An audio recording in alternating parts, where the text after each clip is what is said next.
storm show. Ay, it's a storm show. So what is up, Storm Chasers? Today I have a R&B artist here that you probably heard of, but you probably wonder what happened to. His name is Trevante. We call him Trey, though he goes by Trey. And if you guys remember back in the early mid 2000s in the Diggy Simmons era, mindless behavior era, you know, back when we had our black popish R&B type of stars, this man was out here getting it. He was on 1 to 6 in Park.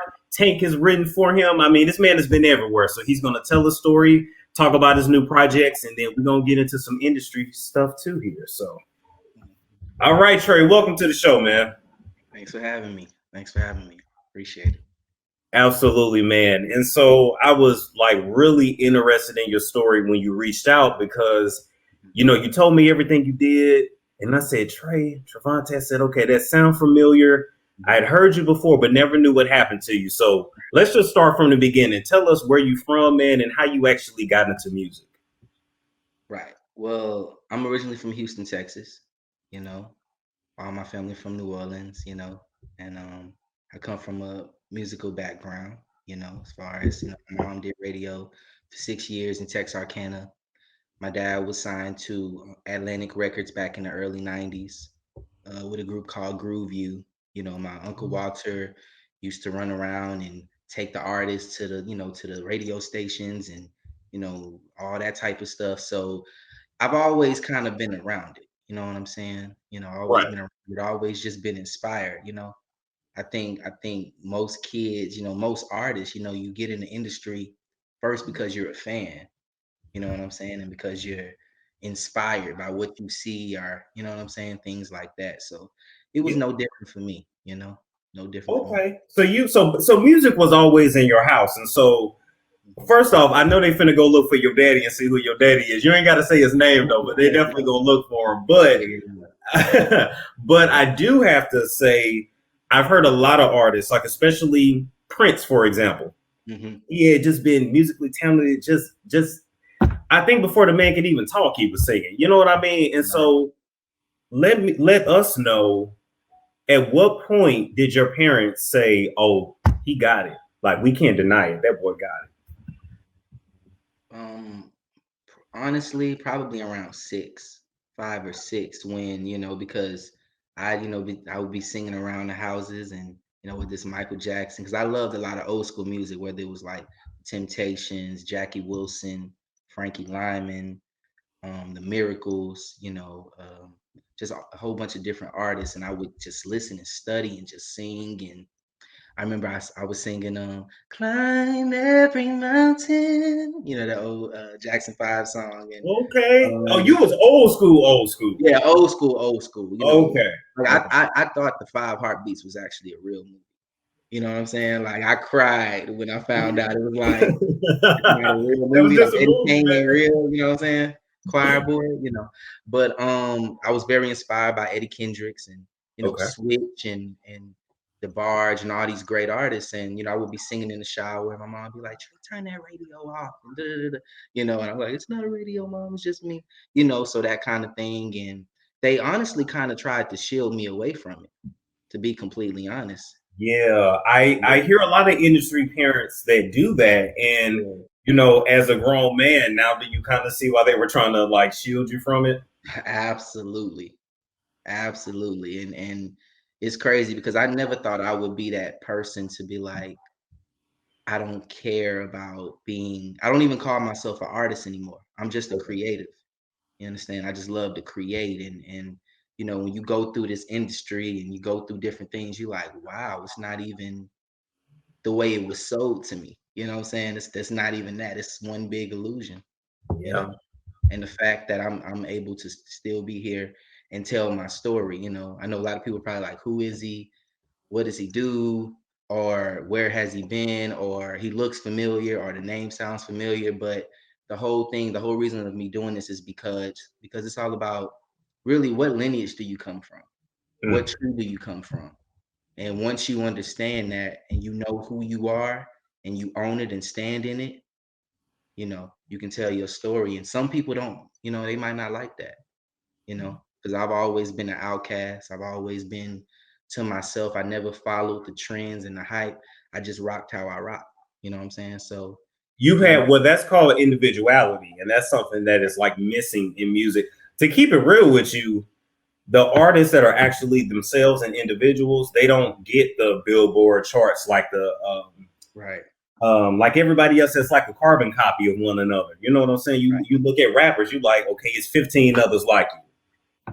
Yeah, exactly. It's 15 different dolls. Like, how many people gonna be dolls? You know what I mean? So exactly. It's not really, it's not, the industry isn't built for you to be an individual.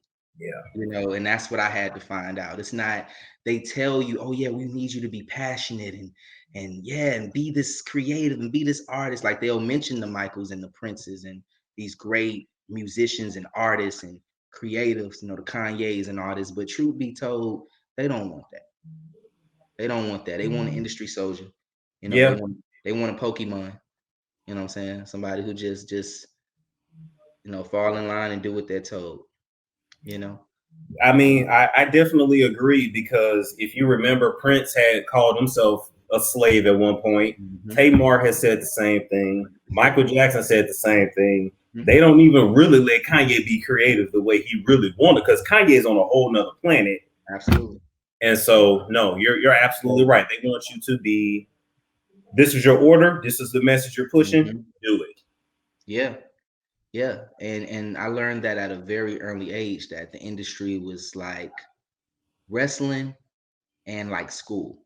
Yes. You know, it's like it's one big school. And I use the wrestling analogy, by the way. Let me show you the wrestling belt. You know, this is the Oh, championship, snap. you know what I'm saying?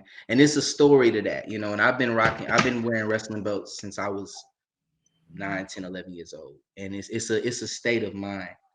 You know, I was 2 pounds and 2 ounces at birth. So I came out as a fighter. Yes. You know, doctor told my mom she wasn't gonna make it and I wasn't gonna make it, you know.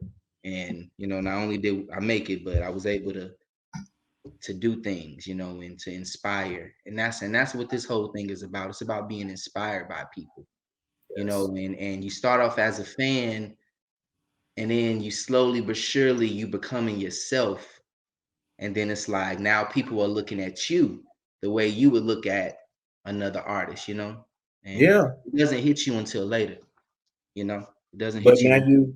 but now looking back, you know, I guess what they say, hindsight is always 2020, because you like, oh, you can see where this person was trying to change you, or Mm-hmm. this person was trying to have influence. So okay, so let's go back. So let's let the audience know, you're 5, 6 years old. Your parents realize he got the gift too, Mm-hmm. because it's genetic, man. Like if you got people that sang in your family, you probably gonna be a singer.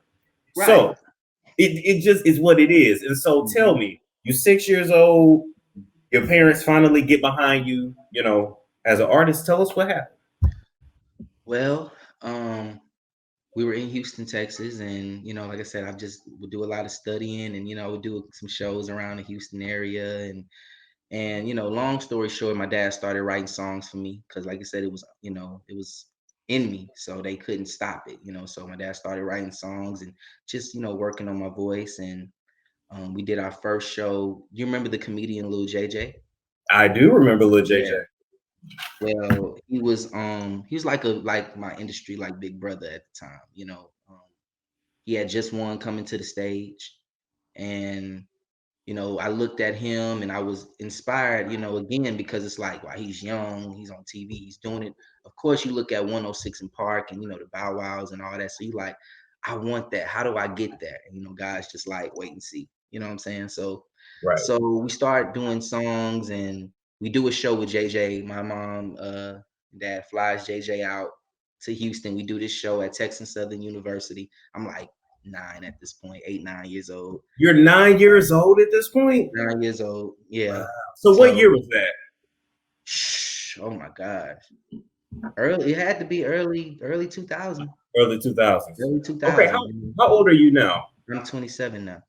You're my age. Okay, so that was 01. Okay. All right, cool. Okay, cool. Yeah. So we do that. And that was kind of like my first little taste of it. I remember they showed like a commercial on BET and MTV about the show. It had like a little clip of me in the studio. I thought, I was like, oh.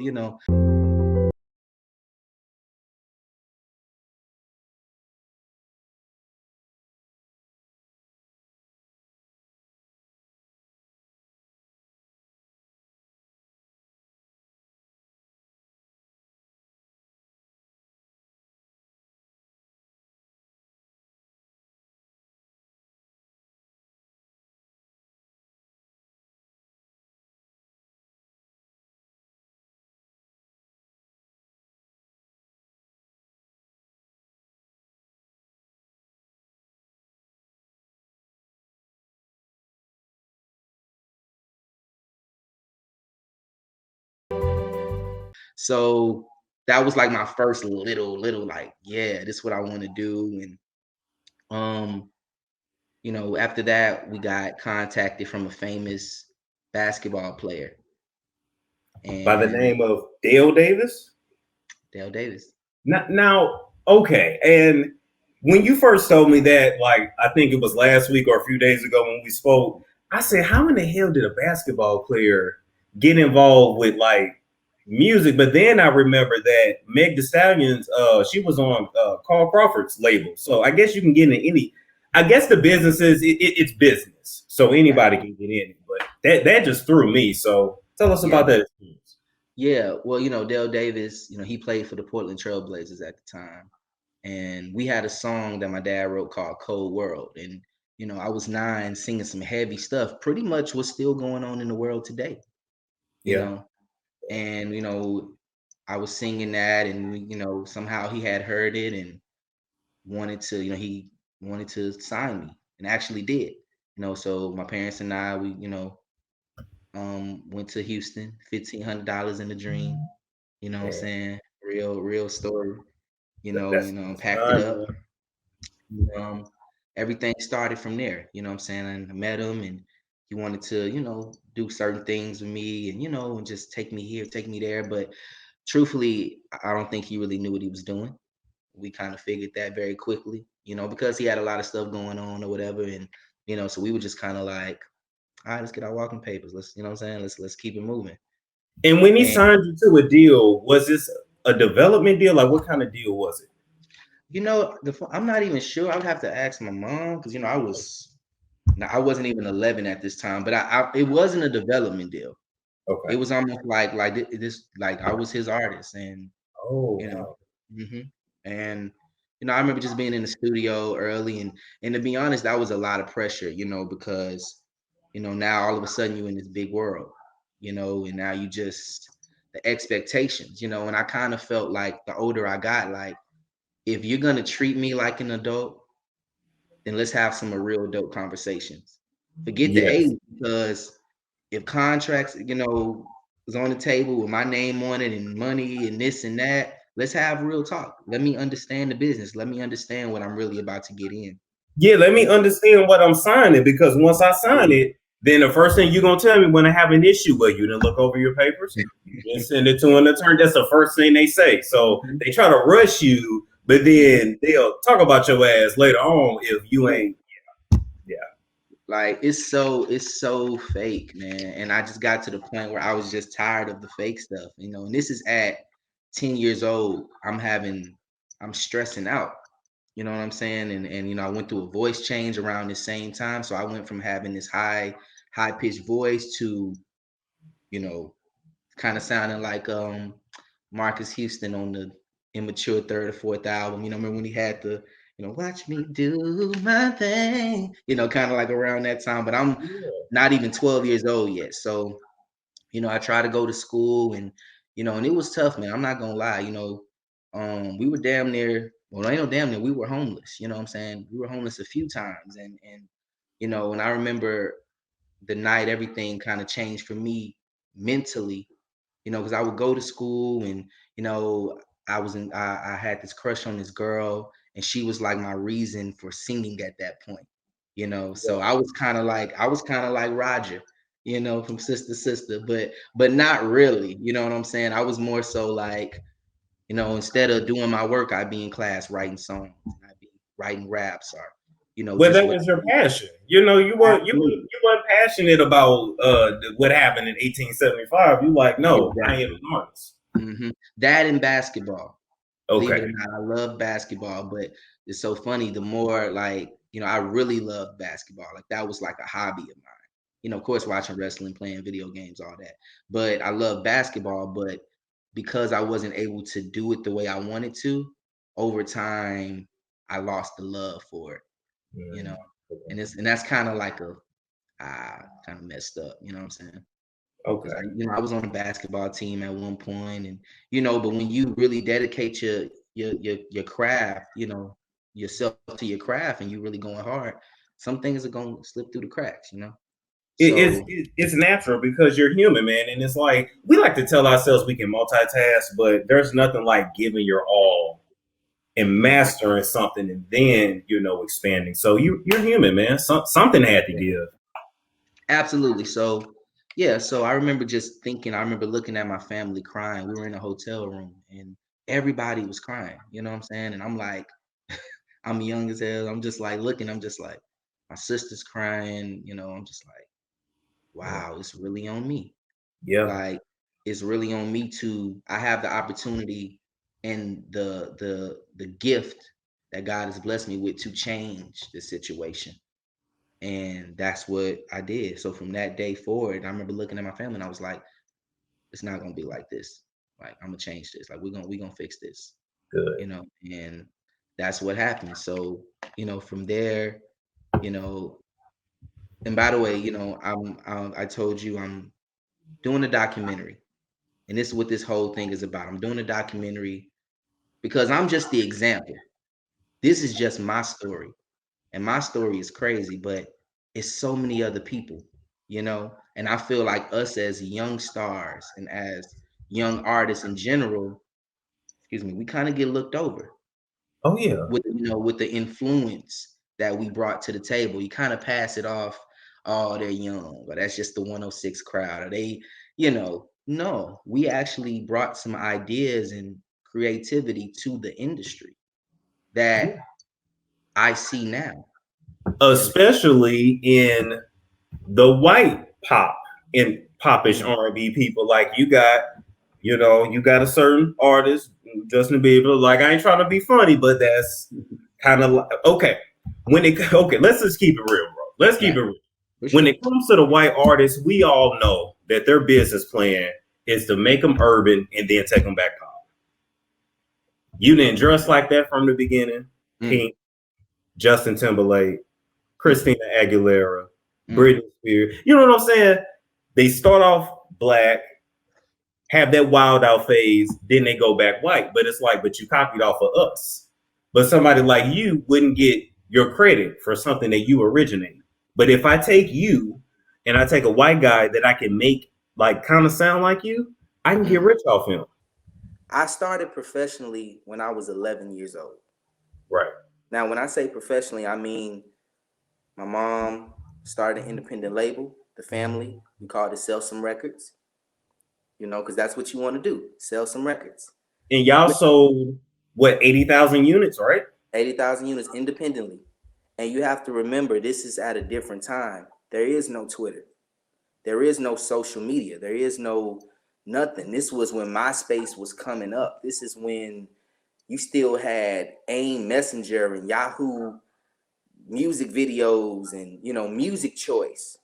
You know, Right. this was very early, you know, and you had, you know, certain outlets. You know, you had 106, you had Radio Disney. People forget how important those are, like key factors. You know, those were blueprints Yes. for a lot of artists, not just young artists, a lot of artists in general.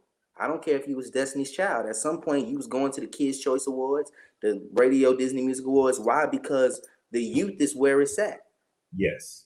You know, so professionally, you know, 11 years old, came out with a song called That Girl, which was written and produced by my father. And we got major distribution with FYE, the FYE store. So again, it's a different, and no disrespect to my peers or anybody like that, but it's just different. I didn't get a record deal or I didn't get noticed doing covers. I didn't do, and that's no shade to nobody because hey, it works. It does. It does, but that wasn't your story. Right. It wasn't my story. And it's not that it couldn't have been.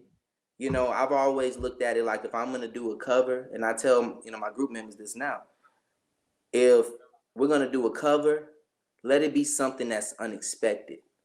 Don't do something that's so typical that everybody's going to do. Do something that people might not even really know is a cover. That's why it's always good to go way back.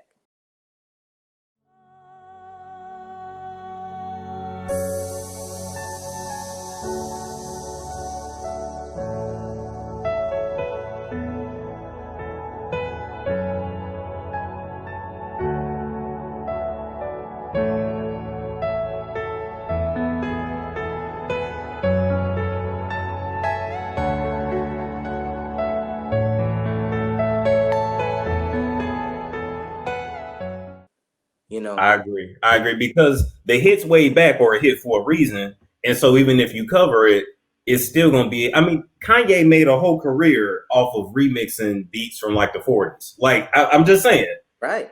Like a lot of those beats you can find from the 40s and 50s. So he's smart. So you're right. You gotta really dig. But when you're actually an artist, you know all types of music. So you can do that. Exactly. And again, like I said, everybody's journey is different. And I respect the people who have been able to do that, but it's just different, at this time, back then. The people who were out and who were influencing, because remember, you got to put yourself in a different mindset and a different perspective. This is a different time, where comments mattered a little bit more. It was a little bit, it was newer. Okay. And so when people had an opinion, it was like, okay, now everybody can just say, which is fine, but back then it kind of wasn't like that, So Chris was on the come up. Chris Brown. Brown. Bow Wow was and is and forever will be the face of our generation because of the work he put into. Yes. And that's why I go so hard for Bow Wow. And, because he was the face. Just like Mom's Behavior was the face of the second era. Yes. He was the first. Man, we have to really, it's two people in this game that don't get the respect they deserve. Well, it's many, but two I can think of off the top of my head. It's Bow Wow and Soulja Boy. Exactly. And I have the most respect for both of them. Yes. They were innovative. They were different. Bow Wow came in the game as a little kid and was able to entertain huge crowds of grown-ass people. Millions. I think Bow Wow got stuck with the Kitty label. And also with him, I hate to say it because I'm short too, but also like when you're a short male, you're not seen as an adult. Like you can be 40 years old and people still think you're 22. So he got stuck with that. And then Soulja, I don't know what happened to Soulja Boy, but yeah. Right. Well, I mean, and then, people always say, they get to, get dictate over, what's lame and this and that. And it's like, you know what? Everybody's lame. If you look at somebody in their own way, if you go to his house, I'm sure it's gonna be something like, I don't really like that. Right. And it is what it is. They just have a gift and a talent that can, it is what it is. You know what I'm saying? So it never bothered me when people call me that, or if they call me that, or if they look at me that way. I'm cool. Like it's fine. Like because I know who I am. And again, going back to what I was saying, sometimes when you know who you are, people don't like that. Explain. Especially if they don't know who they are. Okay. And I learned this in elementary school. Because I didn't get a chance to go to middle school or high school, but I seen enough. I was homeschooled. It's okay. I seen enough. I know what it is. It's the same thing. You didn't miss none. I promise.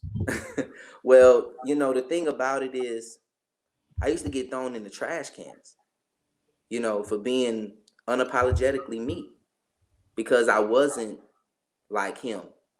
I didn't think the way he thought, or nah, this how I rock. Oh, Yeah. that's the bully. So I'm supposed to be scared of the bully because he's labeled a bully. I just work here. You know what I'm saying? Like, Right. I'm trying to do my thing. So basically, because you were yourself, you had to fight to be yourself, even in school. Exactly. And I fought. I got suspended. I got, had hitting the teachers and all type of crazy stuff. And it was never like, why won't y'all listen? It was more so like, I'm just being me. I don't know what his problem is, but I'm just being myself, you know. And when I got in the industry, I said, oh, it ain't no different, And, you learn that very early, and it's all good. You know what I'm saying? Like I said, 11 years old, we put That Girl out, did, major distribution. We're doing all these shows with B5 and, Bow Wow, all these different people. And it was really cool. I was in the Word Up magazines, and, it was really dope. And, then Tina Davis, Chris's people, reached out. Chris Brown's ex-manager. Yeah. When people hear Tina Davis, it's gonna come back to him. Think Grammy night and all that 2009. Okay. I mean, hey. and if it wasn't her, then it was somebody from his team, but they reached out to us. And this was in 05, 06. I had a song called Baby Girl that got, heavy play on Music Choice. And, I hit #1 on the Billboard Hot R&B Hip Hop single sales, and, a few times, and beat him out the chart, for that specific chart and for that moment or whatever it was. And it's funny because, on the outside looking in, you probably like, nigga, please. You understand? But it's so much stuff that goes on behind the scenes that people just wouldn't even know or believe, And that's why I'm doing it, because it's not just about me. Like I said, I'm just the example, because it was so many ideas and so many different things that came out of these eras. 3 different eras I've been through. And that's what the documentary is about. From 11 to 14, doing the Radio Disney and the Music Choice and all these different things. B5, they're not respected enough either. I agree. I agree. And we still really don't know like their story. But speaking of Disney, what all did you do with Disney? Was it just radio, or did you do any acting too? I had opportunities to do acting. Okay. It's not. Chose not to. It wasn't in me. Honestly, it was a part of me. You know what I'm saying? Disney wanted to do. They wanted to give me. We were talking about doing the show.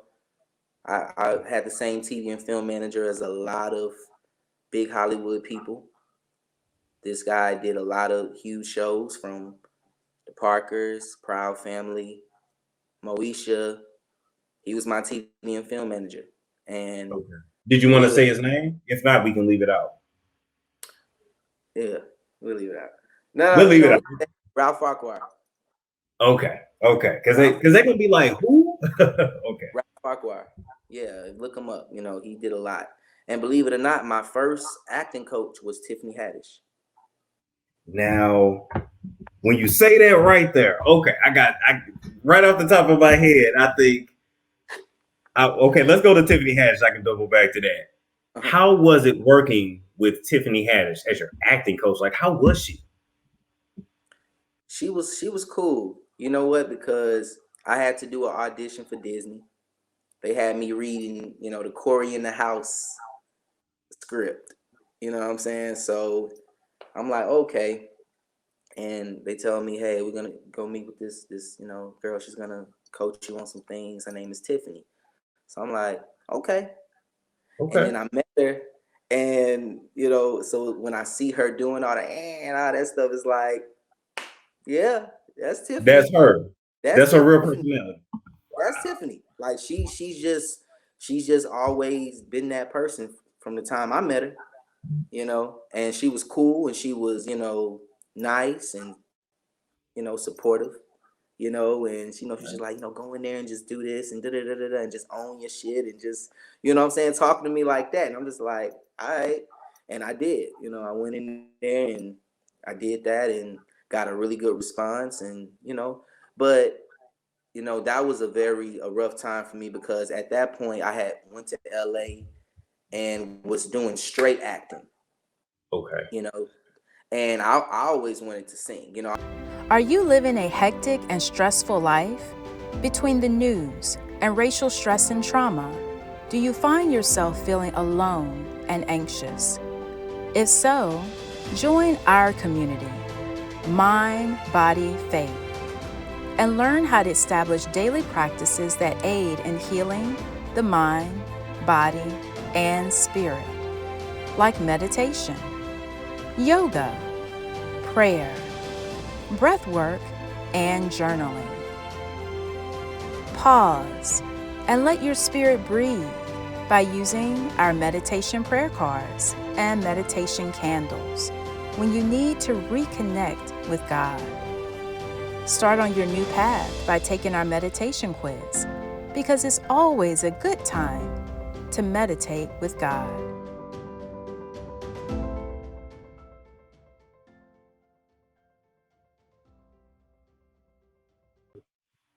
You know what, Storm? I'm gonna say this. It's the industry just is what it is, and the older you get, you realize that. You know what I'm saying? I mean, it is some bullshit, Right. but it it's a game, and they don't tell you that it's a game. You don't even realize that you're playing a game. The game is called the industry.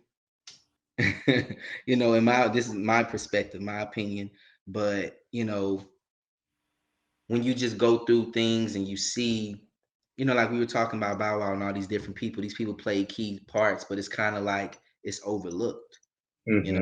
That's how I feel about every era that I've been a part of. Like it's just kind of been overlooked.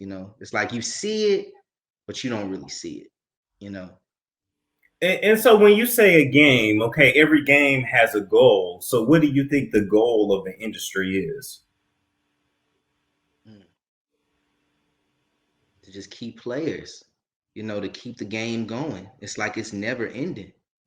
Almost like Jumanji or some shit, Oh, slavery, like slavery. Hey, Yeah. just work here. Yeah. Because I'm like, yeah, their goal is to make money, but their goal is also to influence. And so Right. they Exactly. new people to push whatever narrative they're trying to push. So if I'm a company and I want to influence, and you're an influencer and you have people, how am I going to get Storm to cater to what I need him to do? Yes. Even though Storm has already been grinding, making his name, going through the chitlin circuits. I know you've heard that before. Yeah. Everybody goes through it, and that's where you become your first version of yourself. It's like a video game, man. It's like Mortal Kombat, any of that shit. You know what I'm saying? Okay. You pick your character. See, it's a character. It's a character. And the industry is full of characters. I was just myself. I get it. I get it now. That's what they mean when they always say he or she didn't want to play the game. Like they said the same thing about Monique. She didn't play the game. Mm-hmm.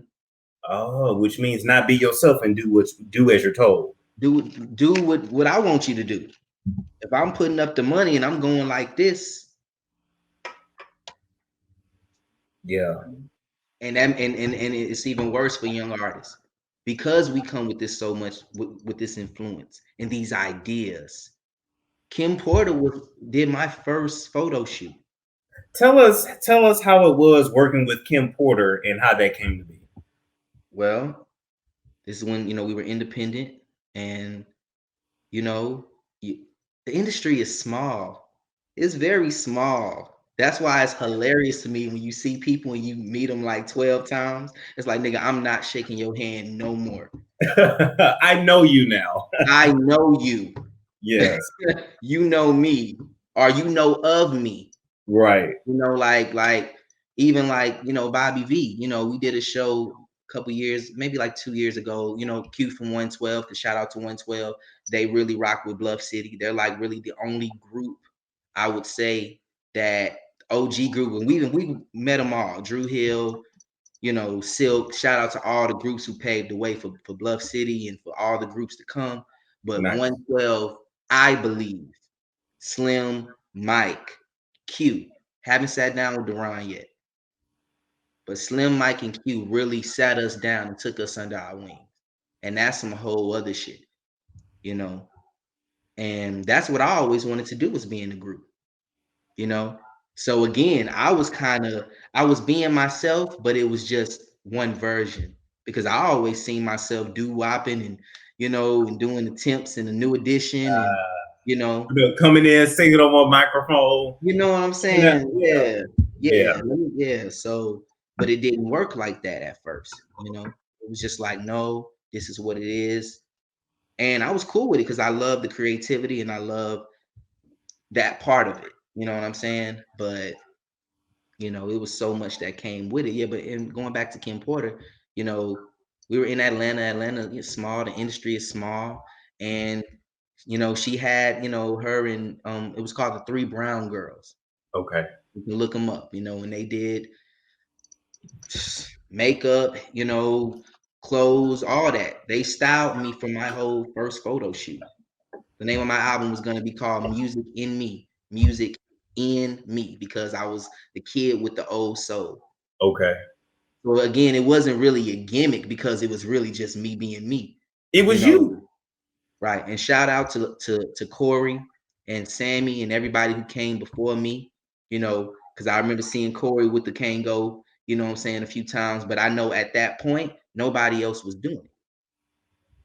You know, you can, you know, research and you'll see, you know, some pictures, you know, and again, we are all inspired. You know, I know Chris loves Sam Cooke. You know what I'm saying? He loves the old school like I love the old school. And the reason why I keep bringing Chris up is because it's a dynamic there.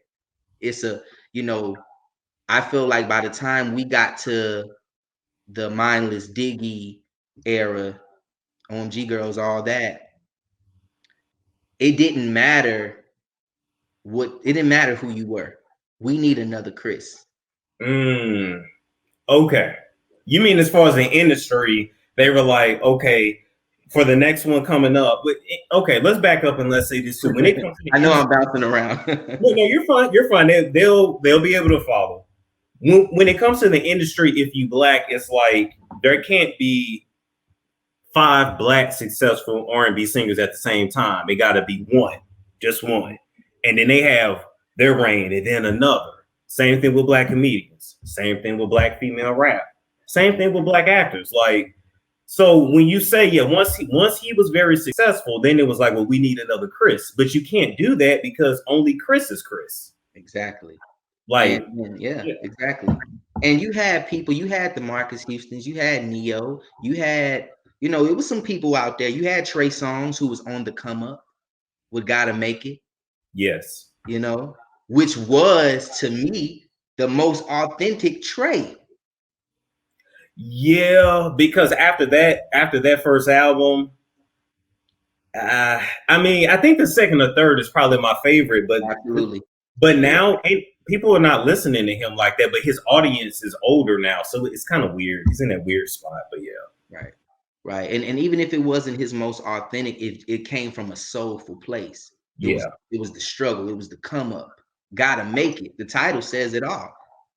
You know what I'm saying? He could have been, you know, doing the Reddies. And even on that album, he still had the sexual records and all that, but he let you know it's bigger than that. Yeah.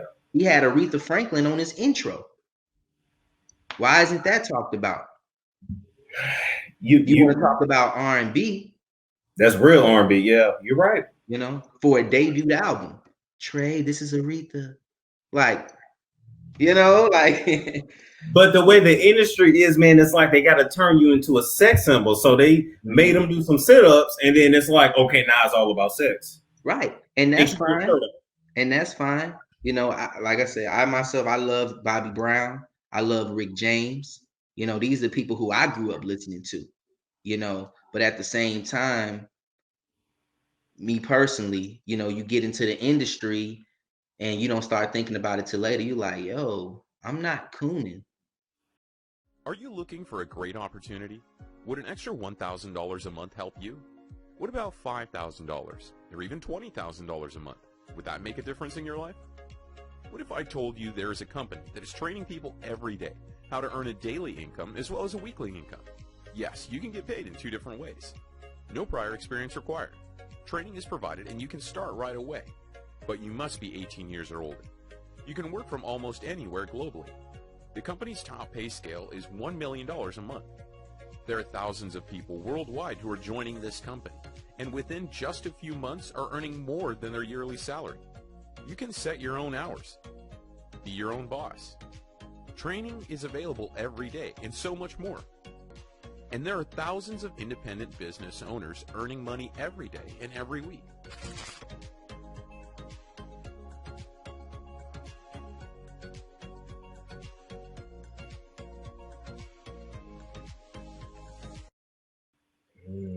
It's a difference between being freaky. I'll be freaky on stage all day.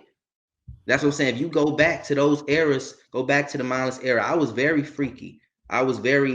We were put in the box with, oh yeah, we're kids. I was 18. You know, when by the time Be My Girl was on 106 and we went on tour and, you know, Be a First and Forever and all those records, I was, you know, and then, you know, real talk, nobody had videos like that. Be a First and Forever, part 1 and part 2. 2 videos directed by Benny Boom. You know, at that time, it's huge. Like, if you don't know who Benny Boom is, you've seen this stuff. I promise. Absolutely, grew up on Benny Boom's work. You know, and that's what I'm saying again. And it's not about you being a fan. You look at it. See, the problem is when niggas is too passionate and they got that Kanye vibe and they speak how they feel. People don't want to hear that. Yeah, they don't want to hear that. You know, and truthfully, that era was super clean. You know, you got to dance, you got to smile. You know, you wouldn't really, you know, a girl got shot in my video. Yeah. It was like, oh, is she alive? You know, shout out to Paige Heard, Pinky, you know. Yep. Those were the days when music videos told a story and you could follow it. Nowadays, we see a music video and it's just like, this ain't nothing but satanic symbolism. You know what I'm saying? Like, this means nothing but trash. But back then, you actually had a storyline. And it's so funny you say that, because when you're in a situation and they see you, they're going to let you know in their own way that they see you. Okay. And when you say they, I just work here. We got to say it on this show. After Jaguar said, we say, "You my nails." You know, I thought about saying that. Do I say? I mean, hey. I mean, listen. But they have certain ways of letting you know, like, we got our eye on you. Yeah, they have this list called the Who's Looking list. When you get signed, it's like a press release that goes out to everybody in the industry, and they're like, okay, we looking at you. Okay. And by that point, we had got off tour, was making some noise. We dropped Be a First and Forever. But I remember at the video shoot, I go into the, you know, the room, I'm looking at the clothes or whatever, and they had a certain shirt. If you look in that video, I have a shirt on that says High Power. Okay. And that's what happens when you play with fire. See, I would do things to test it to see, because I'm like, okay, I know what it is, but I was kind of in denial. I was like, it can't be.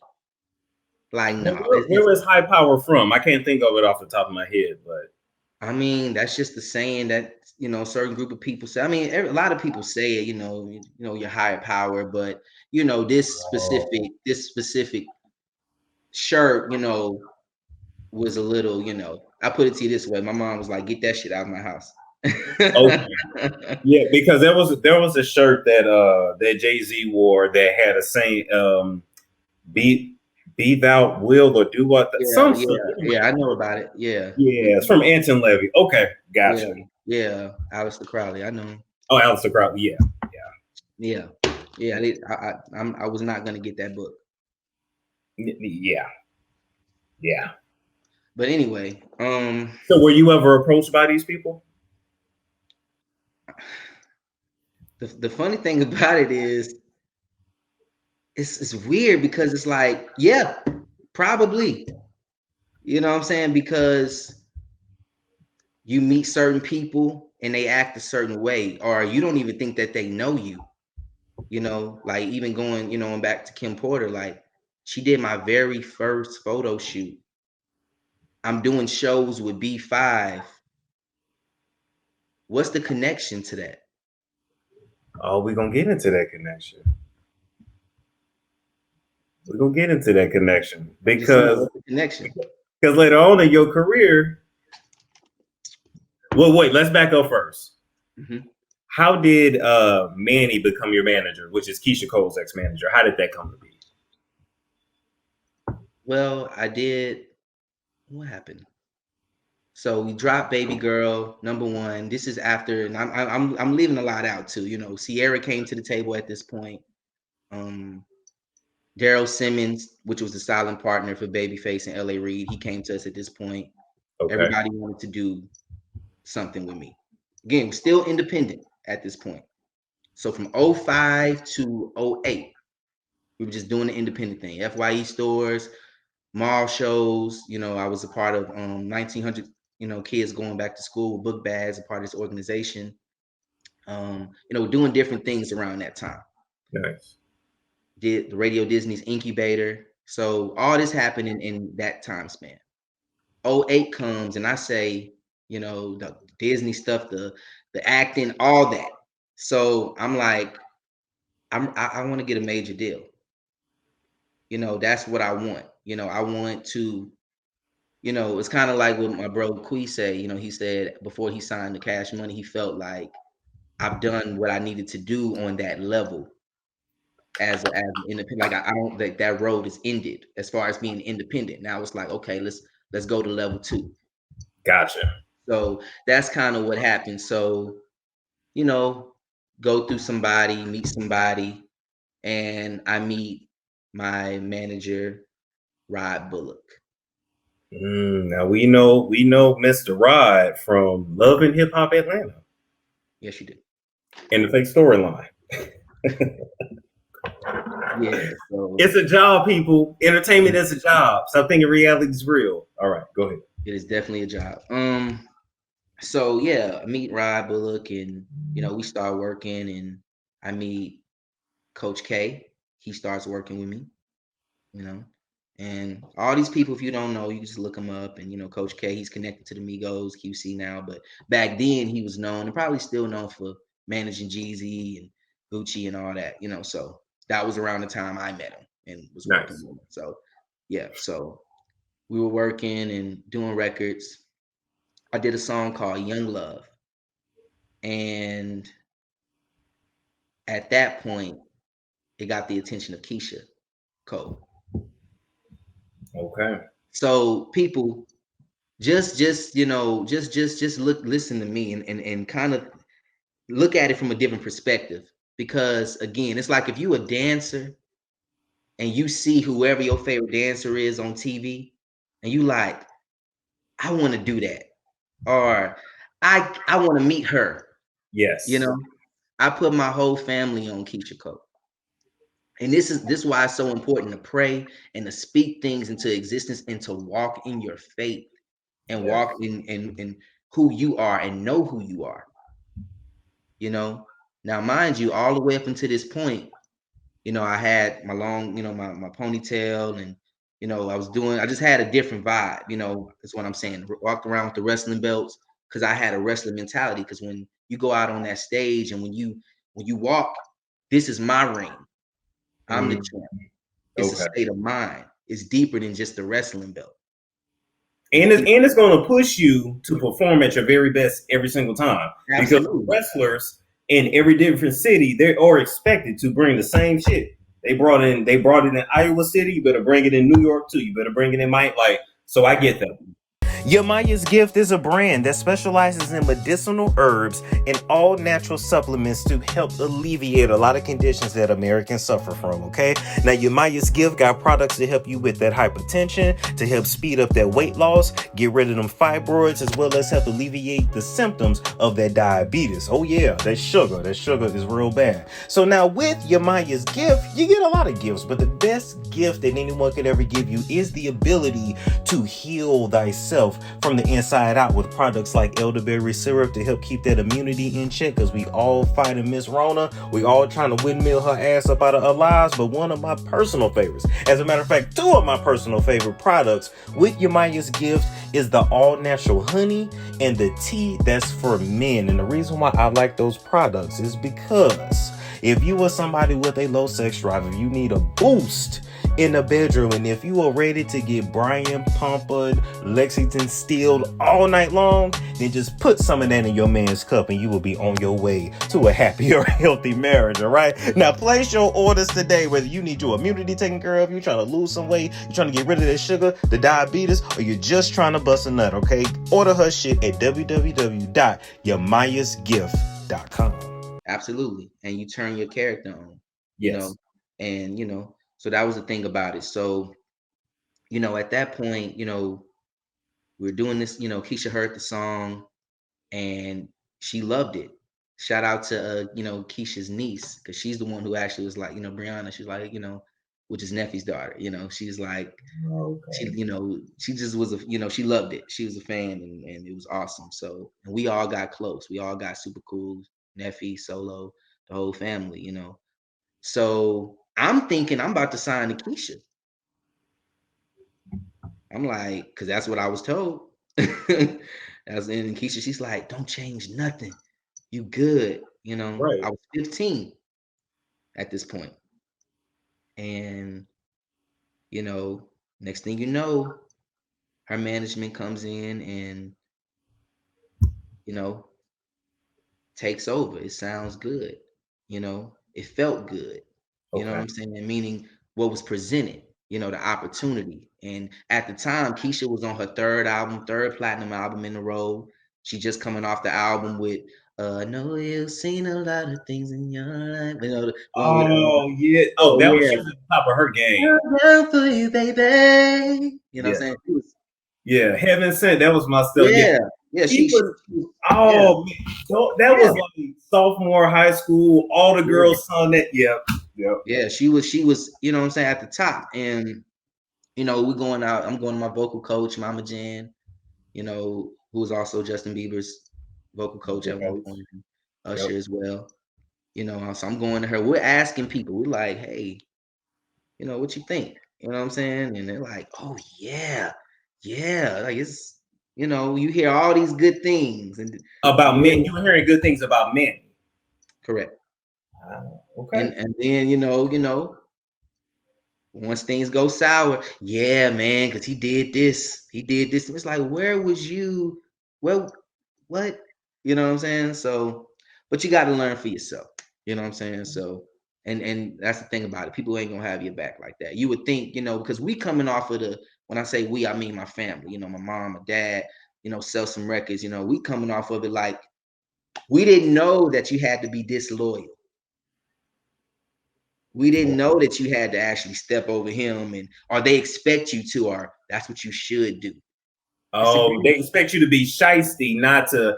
But basically, what you're saying is, in this industry, you can't take anybody's word to mean anything. No, they can tell you one thing, and then next day act like they ain't even say it.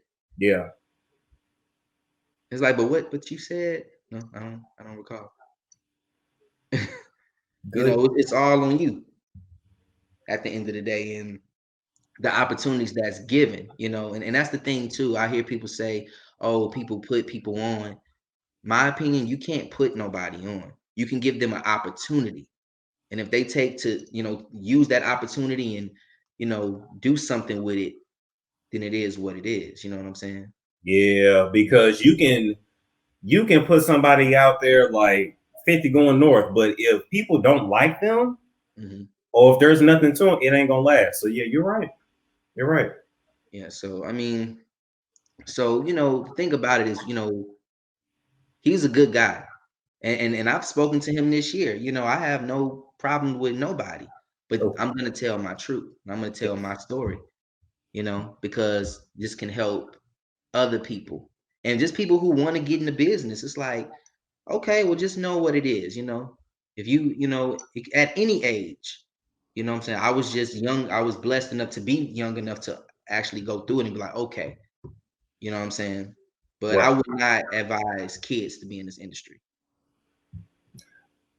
I agree, because you're still trying to figure out who you are, and if the industry shapes you into who you are, you get grown one day and realize you still don't know who you are, because that ain't even really you. It's horrible. Not to mention all the predators and the pedophiles. It's bad. And so so you signed with Manny. Mm-hmm. Things seem to be going good. At what point did you meet Diddy? I met Diddy in 2009. Okay. Because what happened was I got with Manny, set up a meeting with Geffen Records with Ron Fair. And if you don't know who Ron Fair is, he signed Keisha Cole. Keisha Cole was signed to Geffen Records, Geffen A&M. So kind of just kind of follow me, because Link it all works together. Yes. I didn't notice at the time, but so we go to Ron Fair. I'm 15 years old. Had 4 records. This is post Bieber, pre Bieber, and he was like, he liked it. He was like, "Are you trying to be Disney? Are you trying to be a real artist?" So, he passed on that. He was like, he's like, I like it. He's like, I'm not saying it's not good or it's not something here, but let me think about it, was his words. So Okay. I'm like, so I go back to Manny. I'm like, he ain't like it. And he's like, no, it's gonna be good. Like, he likes you. You know what I'm saying? He wouldn't even say that. So at that point, 2009 hits, right? Chris Brown goes down. With the Rihanna incident, yes. Around February, early 2009. Yep. Also that same year, Michael Jackson dies. Sure did. Okay. Also that same year, Jason Derulo rises up. Also that same year, Trey Songz comes out with Ready, which is his career-changing album.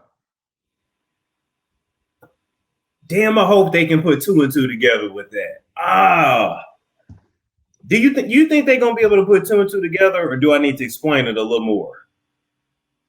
You can, hey, do what you need. By all means. I'm as he answers the phone, I'm gonna just say this. Oh, no. When it comes to the industry, pretty much somebody has to go down to make room for somebody else.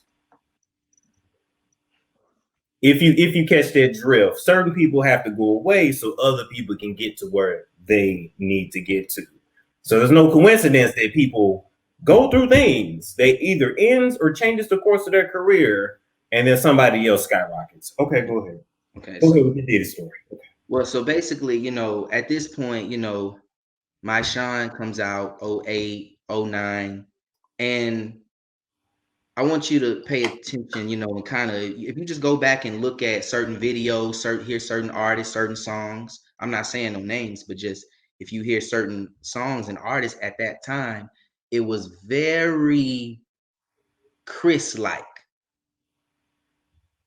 And that's not a bad thing, because everybody is inspired and all that. But at the same time, when it's other motives, you know what I'm saying, it kind of hurts you. Yeah. Without even knowing. So all that happened. And around August, I'm out in LA working with a very important pop producer by the name of Diane Warren. and she's written for, you know, DeBarge, Christina Aguilera, all these big people, you know. I do 2 records. I'm at the airport, got a layover, get a call. Hey, go back home, rest up, but you got to turn back around, be back here tomorrow night, work with Chris Brown.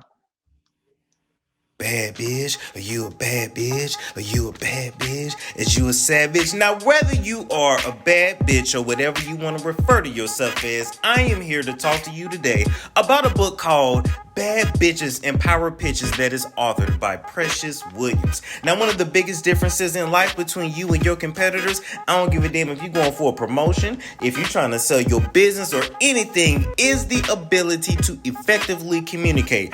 Precious Williams comes from St. Louis, Missouri, which is the home of it being hot in here, St. Paul sandwiches, Vest sodas, and the best Chinese food on the damn planet. And she has went from the slums of St. Louis to being able to show you how to elevate your life simply by using the gift of gab. Now, Precious Williams' book has been featured on Forbes, CNN, Black Enterprise, and the Storm Monroe Show. And what I am telling you guys is that you need to hit that link in the description box so you can cop a copy of her book today.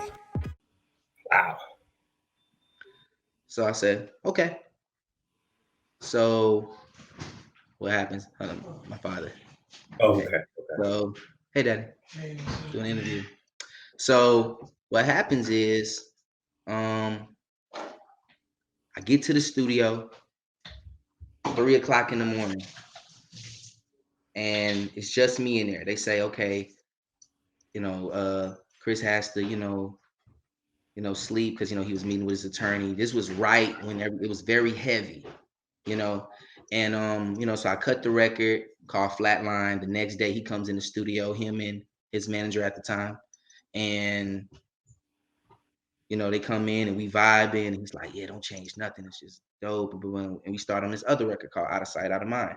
So we're in there just vibing, and it was just such a good vibe, but it wasn't like I'm trying to be you or step on your toes. It was a mutual respect. Because mind you, like I said, Chris has known me since 11, 12 years old. You know what I'm saying? Yeah. So it was literally like 2 artists making music, not like him trying to turn you into something, you trying to copy. It was just, this is Chris, this is Trey, doing your own thing, but together. So I assume you had a good time working with him. I did. And the thing is, I wouldn't let it. You know, like the thing is, when you're an artist, you have to bring people into your world. It's okay if they don't understand it. Like this interview, people might not like it or understand it or like me, but it's okay. But I'm just showing you what it is. And you could take it for what it is, you know? Right. So, you know, that was the thing with Chris. We always had a mutual respect for each other because we thought the same. Of course, I'm not a dancer like that. I never looked at myself like that. But creatively, we kind of, you know what I'm saying? It was kind of like the Mike and Prince thing, you know what I'm saying? Like how they respected each other, you know, and it was like, he was like, oh, but like everybody's trying to be Michael. No. Prince is Prince. Yes. You know what I'm saying? Yeah. So it was kind of like that. So Prince was Prince and Michael was Michael, but they both own their own lane. They both did. Absolutely. Exactly. So, and at the time I was Trey. So we do the records, all that's cool. We go to Houston, Manny and myself. We go see Keisha. I'm in the studio with Keisha, you know, just chilling. Manny comes to my room. He says, hey, we're gonna go meet Puff tomorrow.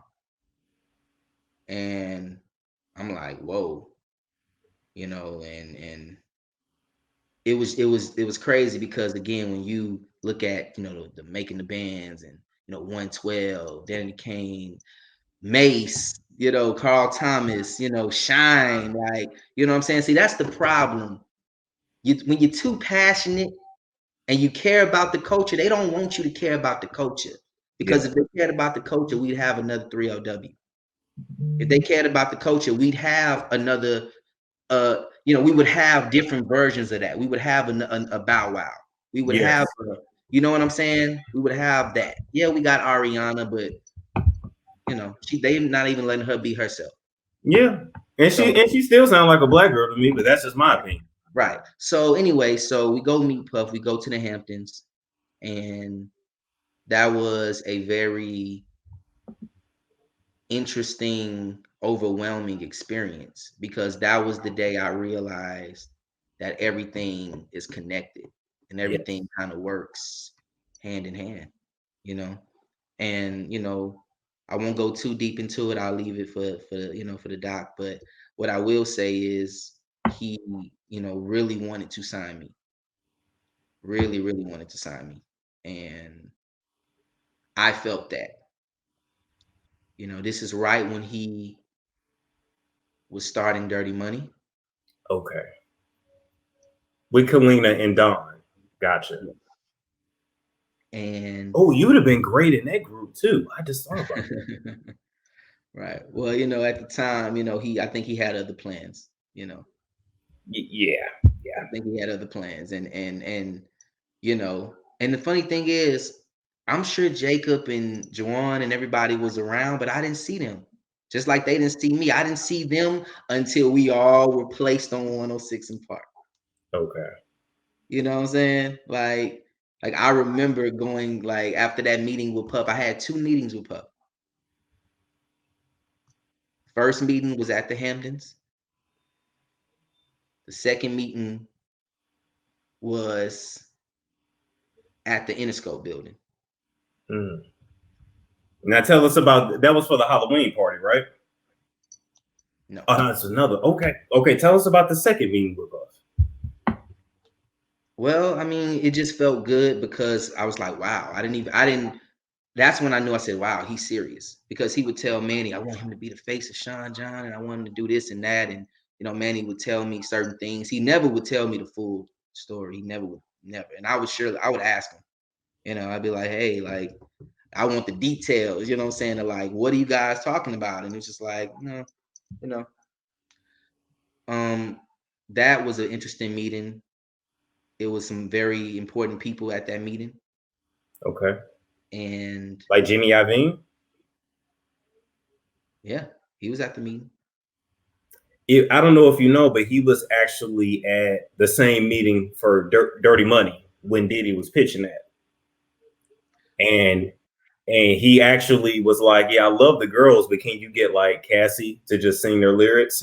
I mean, to just mimic their voices, because he wanted it to be a light-skinned girl. Yeah, I know. Yeah, well, see, the thing is, Puff was at Atlantic at that time. And the problem was, in my opinion, once he said, I'm going over to Interscope, that was when everything changed as far as, Imani Entertainment and, So that was Manny that said he's going to Interscope, or was that Diddy? Diddy said, I'm going to Interscope. Diddy was at Atlantic at that point. Okay. And Manny is Interscope because Keisha is Interscope. Effing A&M, Ron Fair. Yes. So once Puff said, hey, I'm going over there, it kind of made things go a little sour. Okay, as far as your career. As far as my career, right? Like, I'm sure they still talk. I'm sure they cool, and and that's the thing, for you meet people and it's like, wow, this person say this about this person, but they still buddy, like, yeah, man, we're good. I'm like, this is crazy, Because to me, if you screw me over, I'm kind of like, I'm like, you would think so. I'm gonna avoid you if I can. Yeah, but again, this isn't the industry for that. They like it when you fake. Yeah, you're right about that. They like it when you fake it. I've met so many people so many times. I've spoken to people so many times, and and when you're in the, and again, when I'm speaking from industry, from what I've experienced. I can only speak for me, but I can kind of feel what certain artists go through, because we were all in it together. It might have been different versions, different ways, different journeys, but at the end of the end, we all got. Yeah. And that's what the whole point is. All of us, So I really personally wanted to do the deal with Puff, because I felt like he would have understood me. you know, because, you know, it's different when, you know, you got to have a voice, you know what I'm saying? And I felt like he understood the star power that they were seeing, whatever they were seeing, you know, and, Right. you know, not everybody understands that. Not everybody is meant to be a producer. No. Not everybody's meant to be an A&R. Nope. And that's just the reality of it.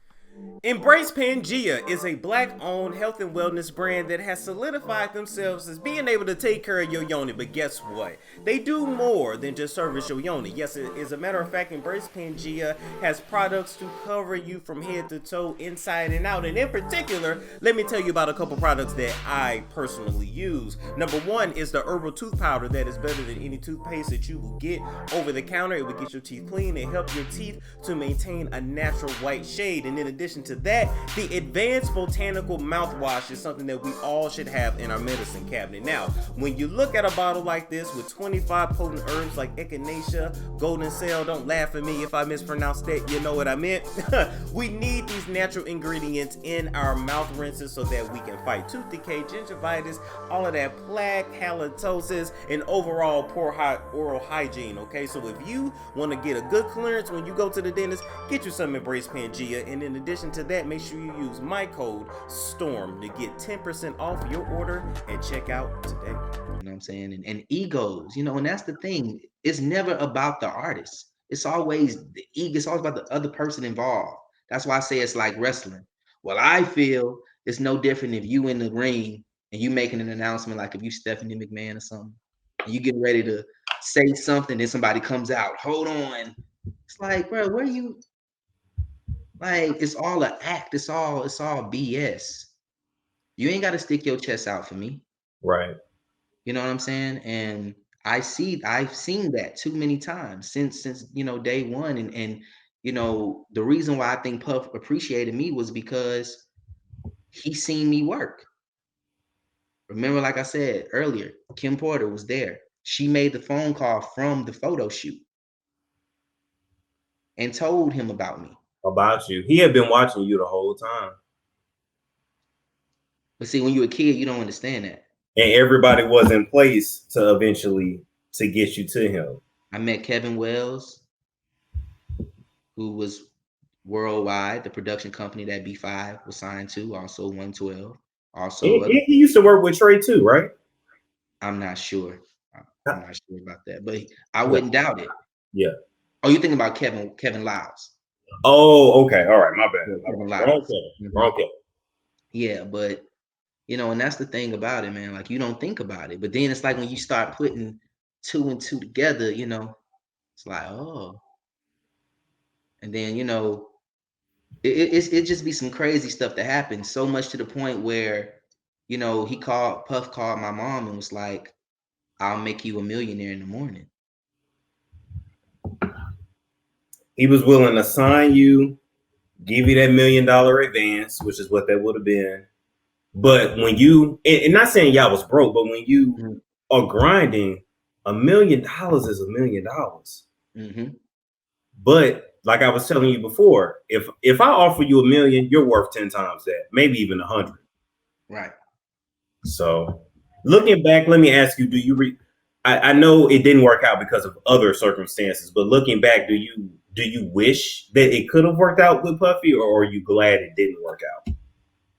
Honestly, I'm glad, you know what I'm saying? I'm glad because it's all the same. It doesn't matter who the player is, it's the same game. Yeah. You know what I'm saying? So I was just happy, you know, that, you know, he knew who I was at the time and wanted to sign me. So much he had an attitude with me because we didn't sign. Because he really, really liked you. Like he loved your. That sounds weird, my G. Like he liked me, but he did. I mean, he said, you know, I like, you know, the thing about it is, I'm all about charisma and personality. You know what I'm saying? I always wanted people to see that side of me. Vocally, I've been stamped since I was 9 by my family. You know what I'm saying? By the people I've sang for and the people who I know I've sung for, and People, if you heard a Trevante song, if you heard me vocally, if you've been to a concert, if you've seen me, then you know. Yeah. And that's, that it just is what it is. And Rico Love will call me a vocal beast all the time. These people in the industry will call me this. Oh, your vocals are like top notch. Your runs, I think that's what it's called when y'all do that stuff with the. Please tell me those are called runs. Runs. Okay, all right. But it's just you're an actual artist, and so it's unfortunate, you guys screwed over the way you did. I know you're gonna go in more detail in your documentary. Mm-hmm. So to just touch on it, your working relationship with Manny eventually came to an end. Yes. And an abrupt end, I would say. It came to an end because, after the Puff thing, that was just crazy. We signed to Geffen Records. We shoot, a couple videos, and none of the records got paid for. You know what I'm saying? And that's the reality of it. You do these records and you're working with all these great people, Tank and all just underdogs, Dark Child, all these different people, but the business isn't being handled. So you're telling me you cutting records, you in the studio, which we know is not cheap. Them engineers that studio time. I mean, hell, Cardi B was drugging niggas just to get the money to do it. So I know it, I know it ain't cheap. So how were they just not getting paid? Hey, they got paid when, in my opinion, it was too late, and when it was just like last minute type of thing. See, everything I did up until that point was sporadically. Okay. I'm used to scheduling and knowing what we doing. Sell Some Records had our stuff tight, and I'm just saying, as far as organization and knowing what you're doing, and we had that stuff right. But when we got with the majors and everything, it changed. I can't tell you one major label meeting that I've had, like sat down and like, okay, from January to December, this is the Trevante rollout. This is what we doing for 6 months. We gonna do this. We gonna go on the radio. There was never any of that. Wow. Never any of it, But yes, I went in the studio. Yes, I worked with all these great people and had plenty of songs. Got to, make some relationships, and it was awesome. You know what I'm saying? From that perspective, you know what I'm saying? But the business, the artist always suffers. And who was in charge of your business at that time? It was Manny. Imani Entertainment. I was the company that I was, with, and then their deal was with Geffen. So he still had control over the situation. So signed to a nigga that signed to a nigga. Signed to a nigga that signed to a nigga. And, but that nigga over there mad. We ain't forgot about that nigga over there. Yeah. He, he wanted to do something. Sylvia Rome was interested. Universal laid out the ghetto red carpet for me. You know what I'm saying? And put my picture by Taylor Swift. Oh man. I walk in the office and the label, and they playing my songs and jamming to it. And you can tell when people are being fake, but you can also tell when it's like, nah, they really rocking with it. Yes. Yeah, because I've even seen it, right? The artist is playing this music and they're kind of like, but then when they play your music and you got people like, it's a whole nother feeling. Mm-hmm. And so, yeah. Well, no, let me back up. Okay. Why did you decide to go with Geffen over somebody like Universal? Why did I decide? Manny decided. Okay, gotcha. Yeah. Oh no. Man. Oh, nah. It ain't my decision. Manny decided. And that's the thing about it. I wanted to go with Universal. After that meeting, it was either Bad Boy, Universal for me. And I remember one of the Lippman brothers, which is one of the presidents at the time of the company, they were like, Trevante, man, Taylor Swift is here, Prince is here. They were just naming all these artistic artists. And they were just like, we would love to have you. We would love to have you here. We get it. We want to, you know what I'm saying? And I was just like, wow, you know, because I never wanted to be in one box, you know what I'm saying? And I needed somebody to understand that, you know. I never cared about looking stupid. I still don't care. Never cared about, oh, well, he thinks this, and I never followed the crowd. You know, at 13, 14 years old, I was putting Spice Girls in my show and different things because I could. Are you struggling with hair growth issues? Or are you ready to finally be able to actually put your hair in a real ponytail and not that little knob? Have you found that beauty supply products leave your hair dry, flat, useless, and dull? And are you ready for a change? And if you are, you need to try some MOOMOO grease. This product was created for us, and nothing will change about your hair if you don't change your regimen. This product can be used in old people, young people, it doesn't matter. The products are 100% vegan, and all of the information for MOOMOO grease is down in the description box below. You have to know who you are and own it. Yeah, you were never trying to be somebody else. Never. You And know I what I'm get saying? that. And let me ask you to this. You might have already said it, but I'm be honest with me, man. To this day, based on how things ended with Manny, you tell me there's no animosity between you and him. Of course. Okay. Like between us, Yeah. no. I mean, it's just like you got me. You're good. You good. But then it's like, just asking.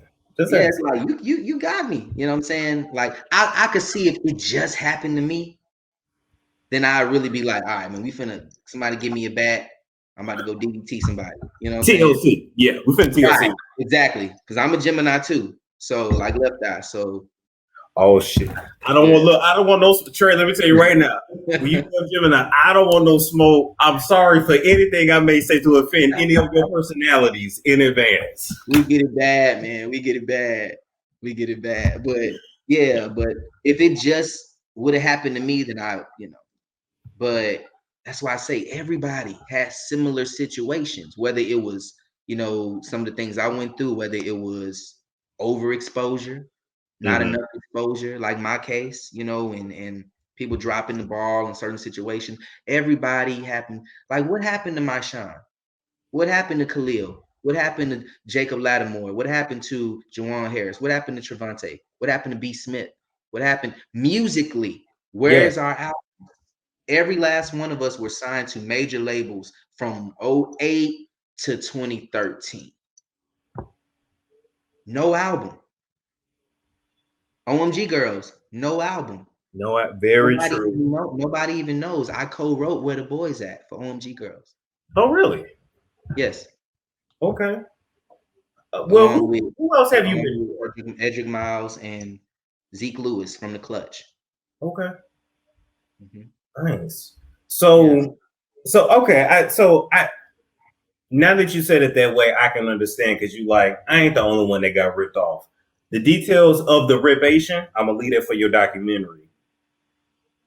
Unless you want to say it here, it's up to you.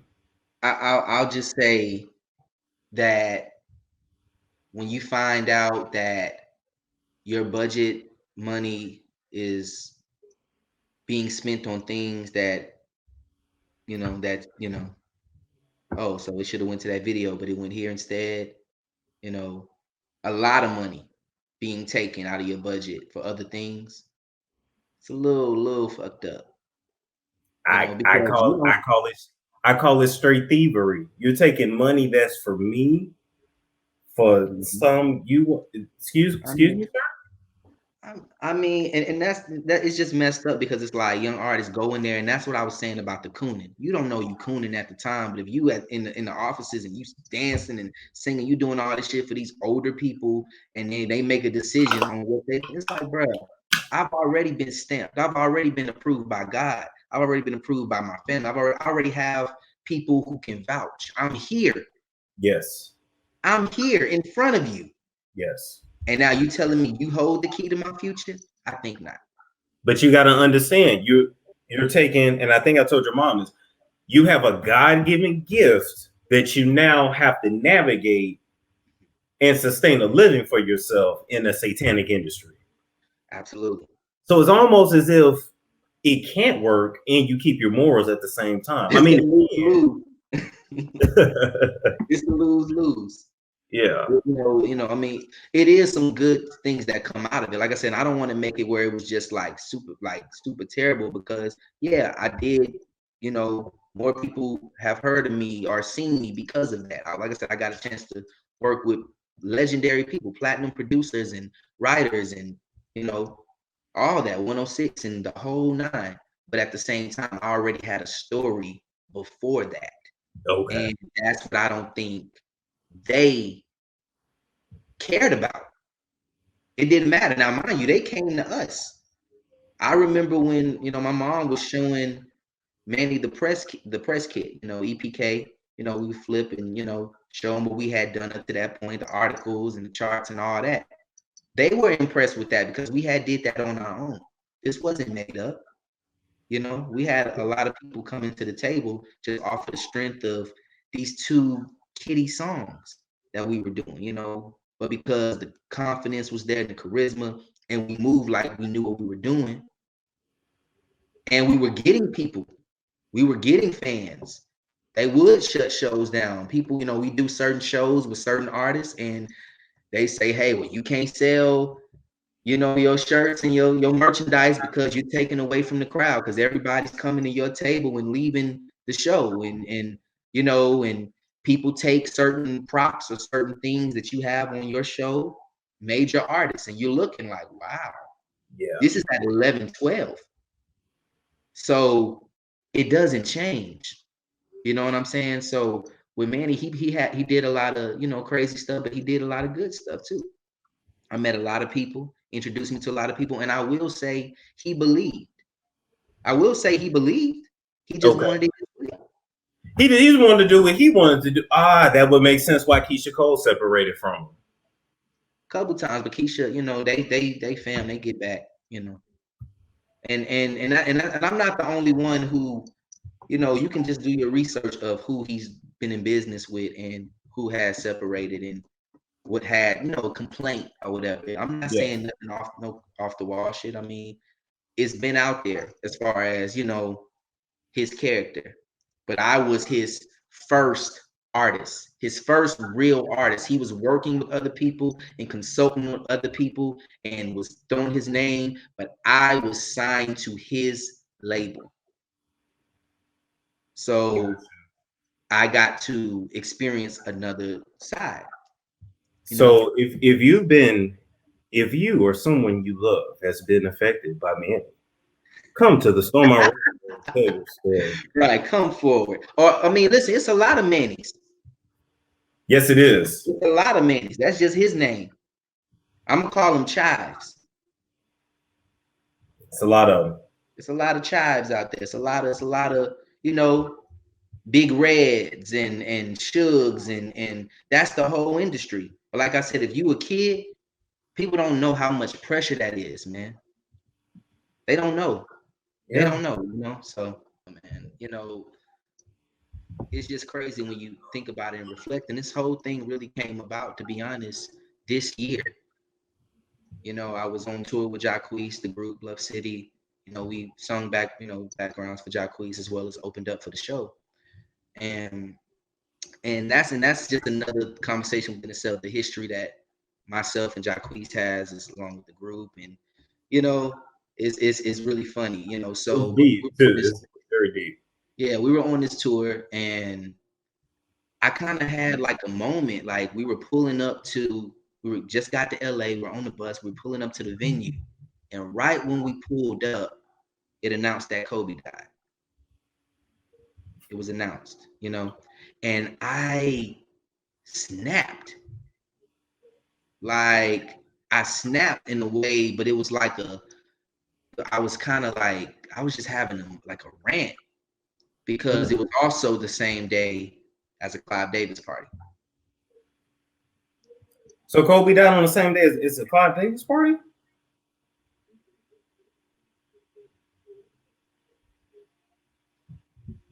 And if it wasn't the day, it was it was the Grammys.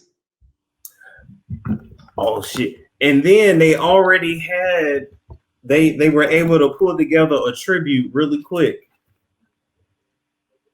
You know, I never understood it. I looked at, you know, when they did with Mike and they did with this person and that person. I'm like, yo, it's fast. I know, really fast, almost as if it was playing. You see my nails? I see. I see it.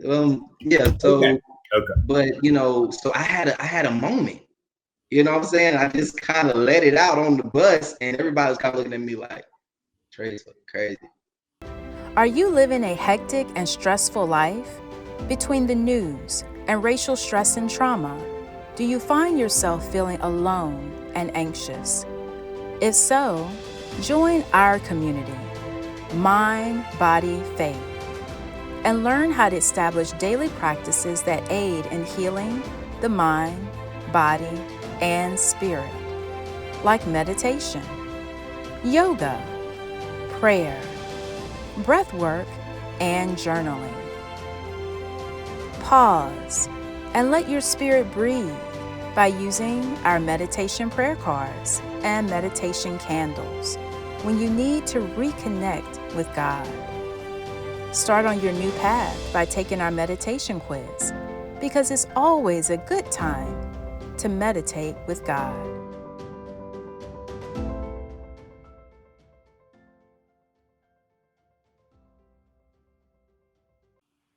You know, and I lost, you know, the desire for it, because this industry is built on a lot of desire as well. And then, you know, having conversations with Pride, you know, from Honest Behavior, Carnell from B5, and different people, we were just kind of talking about the lineage and different eras, and I got inspired, and I was just like, you know what? We all got fucked over, man. Like, like in our own way. You know what I'm saying? You know, but at the same time, it was like going to school. You know what I'm saying? It's like you just learning. You know what I'm saying? So now you got the tools and you know what to do now. So it's how you look at it, but no, man, like it was a lot of things that could have been prevented if people actually cared about the artist or kid. Yes. You could have actually had your own lane. You could have actually really got this paper out here. You could have actually been bigger than Justin Bieber had people just allowed you to be you and not trying to make you a photocopy or prototype of something else. And speaking of that, tell us all the people you've been compared to and how you've had to fight that throughout your career too. A lot of people, platinum artists. And it's funny when you compare, you know, somebody to somebody, again, you need to know, you got to know like what you're talking about. Or if it even makes sense, because, you know, that's what we do as people. If I see an artist who gives me a you know, light voice and like Tinashe, I'm like, oh yeah, she reminds me of, she could be the new Maya. She could be the you know what I'm saying? You can always put that on somebody, but it's like, what if her and Maya actually had a conversation that you don't know about? Mm-hmm. What if Maya liked her? Of course, I'm just using this as an example. You know, Maya's an OG, but I'm just saying. What if she was in, you know, what if Maya came out after Tinashe? Just for example. And people like, when they see Tinashe, they'll be like, yo, you remind me of Maya. Mm-hmm. And she like, that's cool, but I've been doing this for 5 years. I just found out about Maya last year. Right. You get what I'm saying? And once they put that on you, it's hard to get that comparison off. I remember even there was a singer, her name is Chantel. Mm-hmm. And dang, what was that song she had? Impossible, I think. Mm-hmm. But she was getting compared to Rihanna because they're both from the islands, and it's like she's not Rihanna. Right. Yeah, and they always got to compare you, and that's I think what they did with all of us. You know, they tried to put us in that Chris pop thing, and with me, I made it clear, you know, that this is, you know, I love, you know, the falsettos and the El DeBarges and all that. You know, Greg Williams from Switch is one of my mentors. You know what I'm saying? El DeBarge helped me when I was a baby. Wow. You know what I'm saying? So again, that's in me. So I never looked at it like, people have said a lot. Of course you get the, the I think the most I've heard is like as of late, it's like August. And they think every light skinned dude with curly hair, they just think y'all all the same. It's like, no. Yeah. I mean, because when I was younger, they would say Bow Wow and Lil Fizz. I had the ponytail. Then you get older, I heard a lot of Marcus Houston, and it just somebody always have something to say. But it's very important to know because people have planted certain seeds that won't show up till later. Just because you didn't see it being planted doesn't mean that it's not there. Exactly. Yeah, you're right. And as an artist, it has to suck because you're like, I'm not August. Nothing against homie, but I'm not him. I'm not, I'm Trey. Just right. Just I'm let Trey, me be. and I was Trey from 11, 12, all the way up till 16 when I worked with Troy Taylor, and he said, we already have a Trey in this industry. And I became Trevante, which is my real name. But, and that's how it happened. And once I became Trevante, Trey kind of fell to the background. It was almost like Fresh Prince and Will Smith. Fresh Prince was the edge and more unapologetic. Just I'm gonna do what I feel, say what I feel, wear what I feel, yada yada yada. Will Smith was a little bit more cleaned up, a little bit more polished. As an artist, I mean, as a rapper or whatever. So it was kind of like that in a sense, but I didn't realize who, the people that were looking at Trevante. I never looked at it like that because as a creative, you don't think of it like that. You don't be like, oh, I'm going to do this so they can be inspired by this. No, you don't think about it at the time. You're just doing what you feel. It's not until later. It's like, wow, I inspired you. It's okay to say that. I have no problem saying that. I have no problem saying I'm inspired by the people I'm inspired by. But when it comes to little old Trevante and T-Style and the 106 days, and for some reason, that kind of gets skipped over. Yes, it does. It's a lot of stuff I could say. It's a lot of advice and influence that I've put out there from different artists who I see. People who were in our era and people who weren't in our era, And I feel like the thing with, it's a little bit closer because we were actually under the same umbrella at one point. We were on the same team at one point. So, and I just didn't understand I never had a problem with him because I didn't know him. Of course. I mean, and you're not going to have a problem with somebody that, although the industry will a lot of times just try to pit you two guys against each other so that y'all can have beef so you can sell more records that way. Ain't nobody pitting. You start feeling like, okay, it must be something personal. Or because you say, if I meet you and you tell me I don't fuck with no R&B niggas, and this is my first time meeting you. Yeah. You know what I'm saying? I'm like, cool. But that's cool. I don't have a problem if you don't like me. I'm just not a cup of tea. Cool. But if you say that, stand on that. But I shouldn't then hear from the head of the label, the manager, that you used to study me. You used to blow your manager phone up and say, oh, Trevante's on 106 again. When is it my turn? I don't know. You used to do this. This is what I was told. No, it ain't got it. Like, this is what I was told by the head of the label at that time. This is this is when I'm in Bluff City. I'm in Bluff City at this point when we crossed paths. I met him before. I met him at my mentor's house. He introduced. He said I was with another OG R&B young singer who paved the way. And I was talking to him coincidentally about my contracts, about my deal. And I'm just like, what do I do? What should I do? He gave me his advice. And my mentors came in and said, hey, I want y'all to see this video. Tell me what you think about this artist. He just got signed to Def Jam. Played the video. Wow. And I liked it. I have no problem. If I'm inspired by something, if I like something, I'm gonna say it. I'm gonna say that.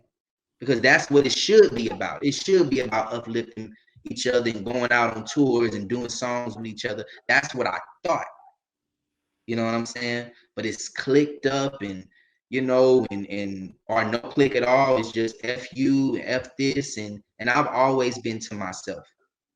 Always. I was the dude, we do the show. I was never like, okay, what's the move after this? No, I get off stage, sign the autographs, do my job, I'm gone.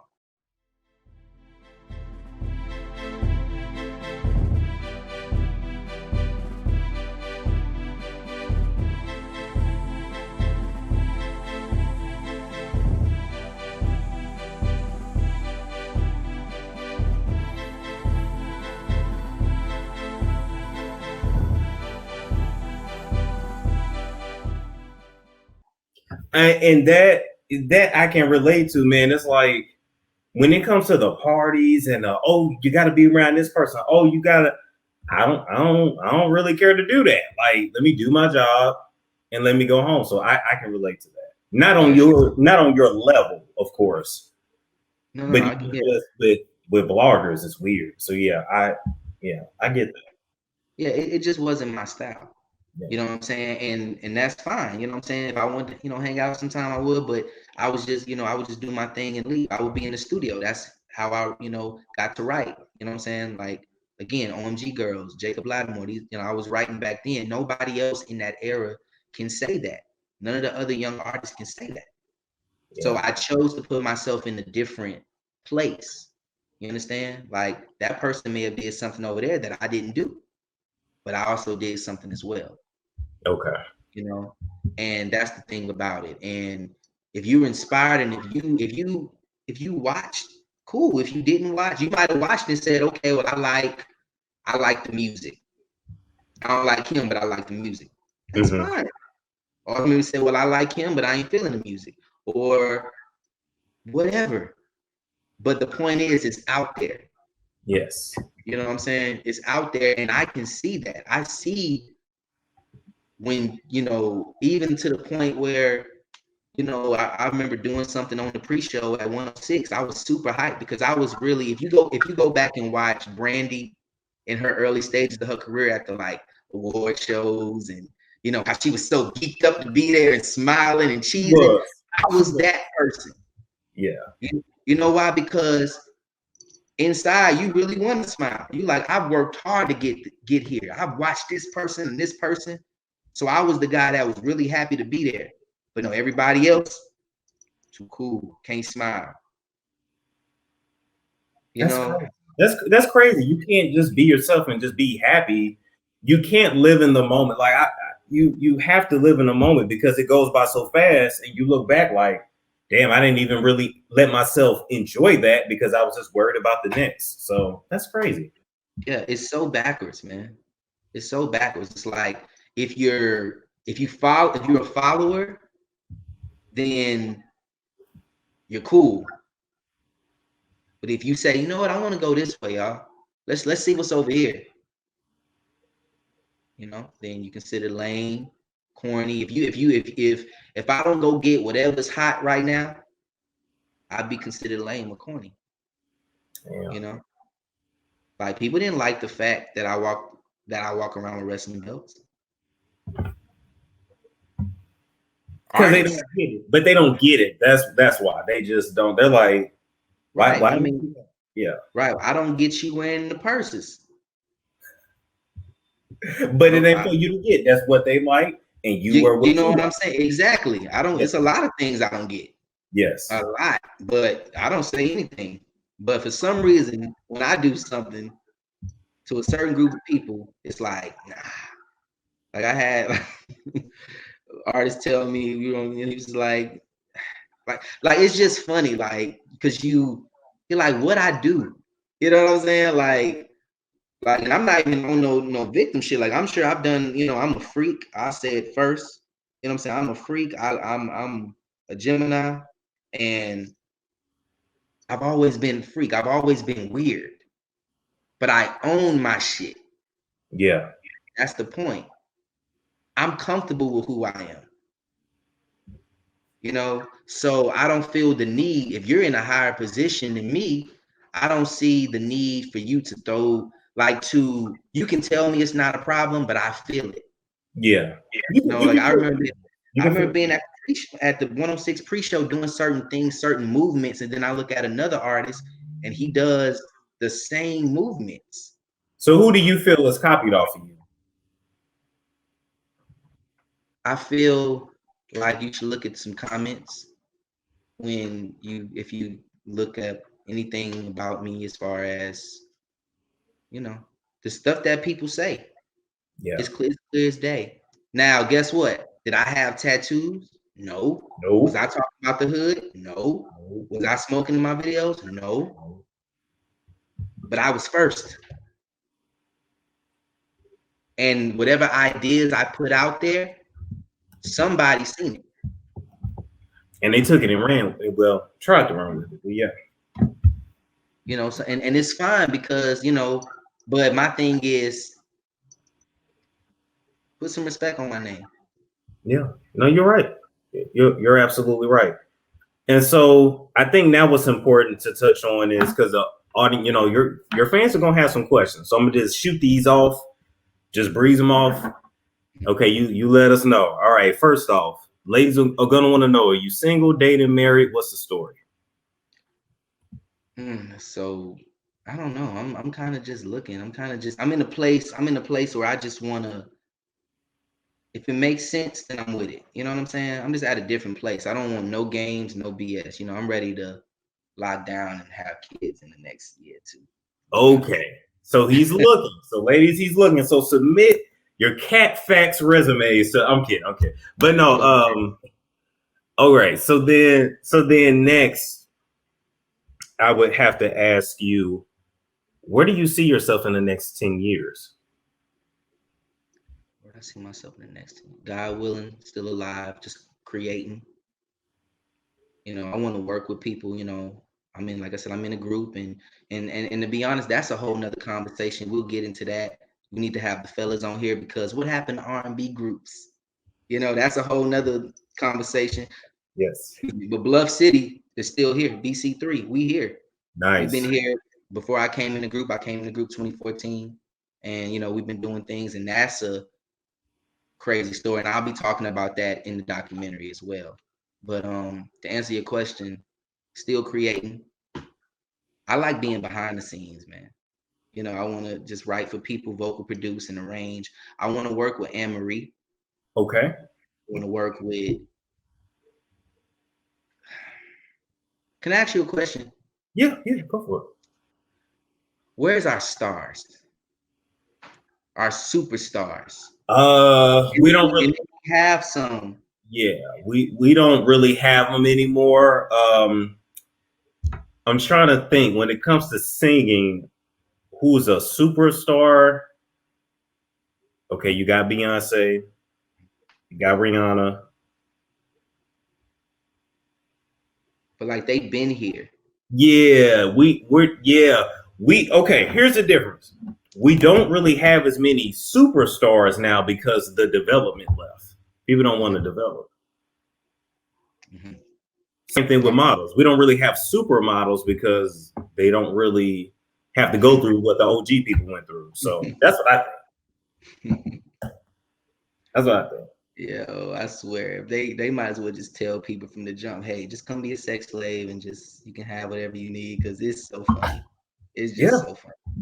Yeah, they're funny. But yeah, I'm only asking that because again, growing up and see the reason why I go so hard for the OGs, for the younger artists, because they help shape what we have now and what we had. You understand? Yes. It's hard to mention 3LW not being one of the best groups in our generation because of what they did. 3LW planted the seed. Yes. But out of that came Cheetah Girls. You understand? Out of that came other groups, Girlicious and all this. Like, you know, if you gotta don't think just because it was a Disney or Raven Simone. No. They were still grown. Yeah. You know?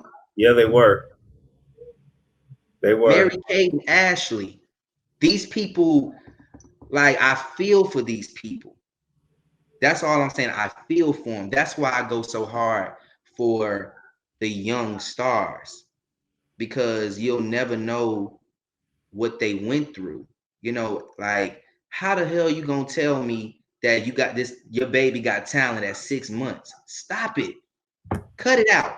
Your baby's a baby. But if you know certain people, if you're willing to do certain things, if you're willing to set your children up to go through certain things later, then it kind of works. Because think about it this way. This tell you how racist the industry is too.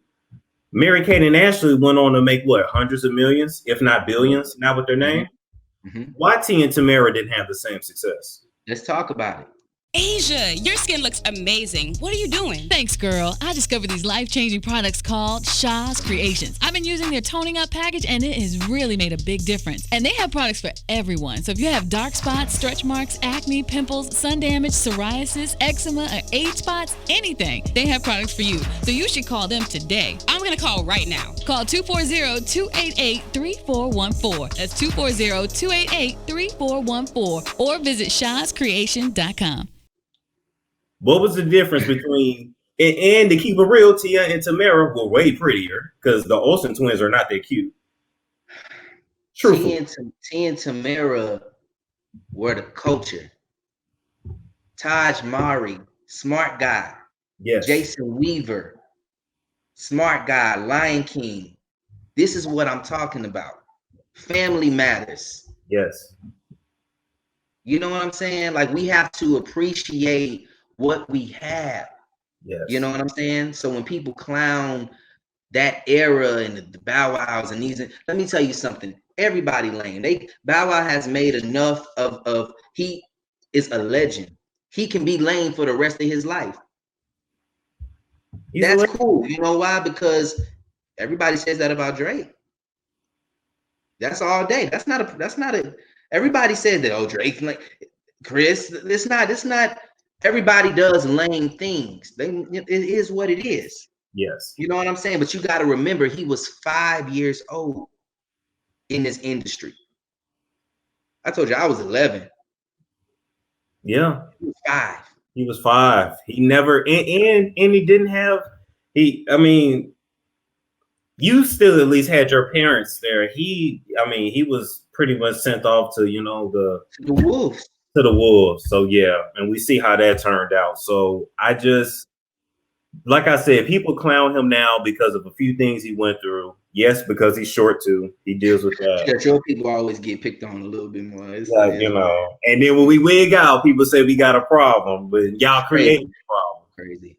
I'm kidding. But no, you gotta respect Bow Wow. You gotta respect Soulja Boy. You gotta respect the people that did it. Tia and Tamara. To me, Soulja Boy should be a billionaire.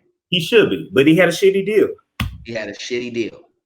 And he wrote and produced the song. And see, they don't tell you about trademarking your name. They don't tell you about performance rights organizations. They don't tell you about every time you step on the stage, even if it's a song that nobody has heard of, you get a check.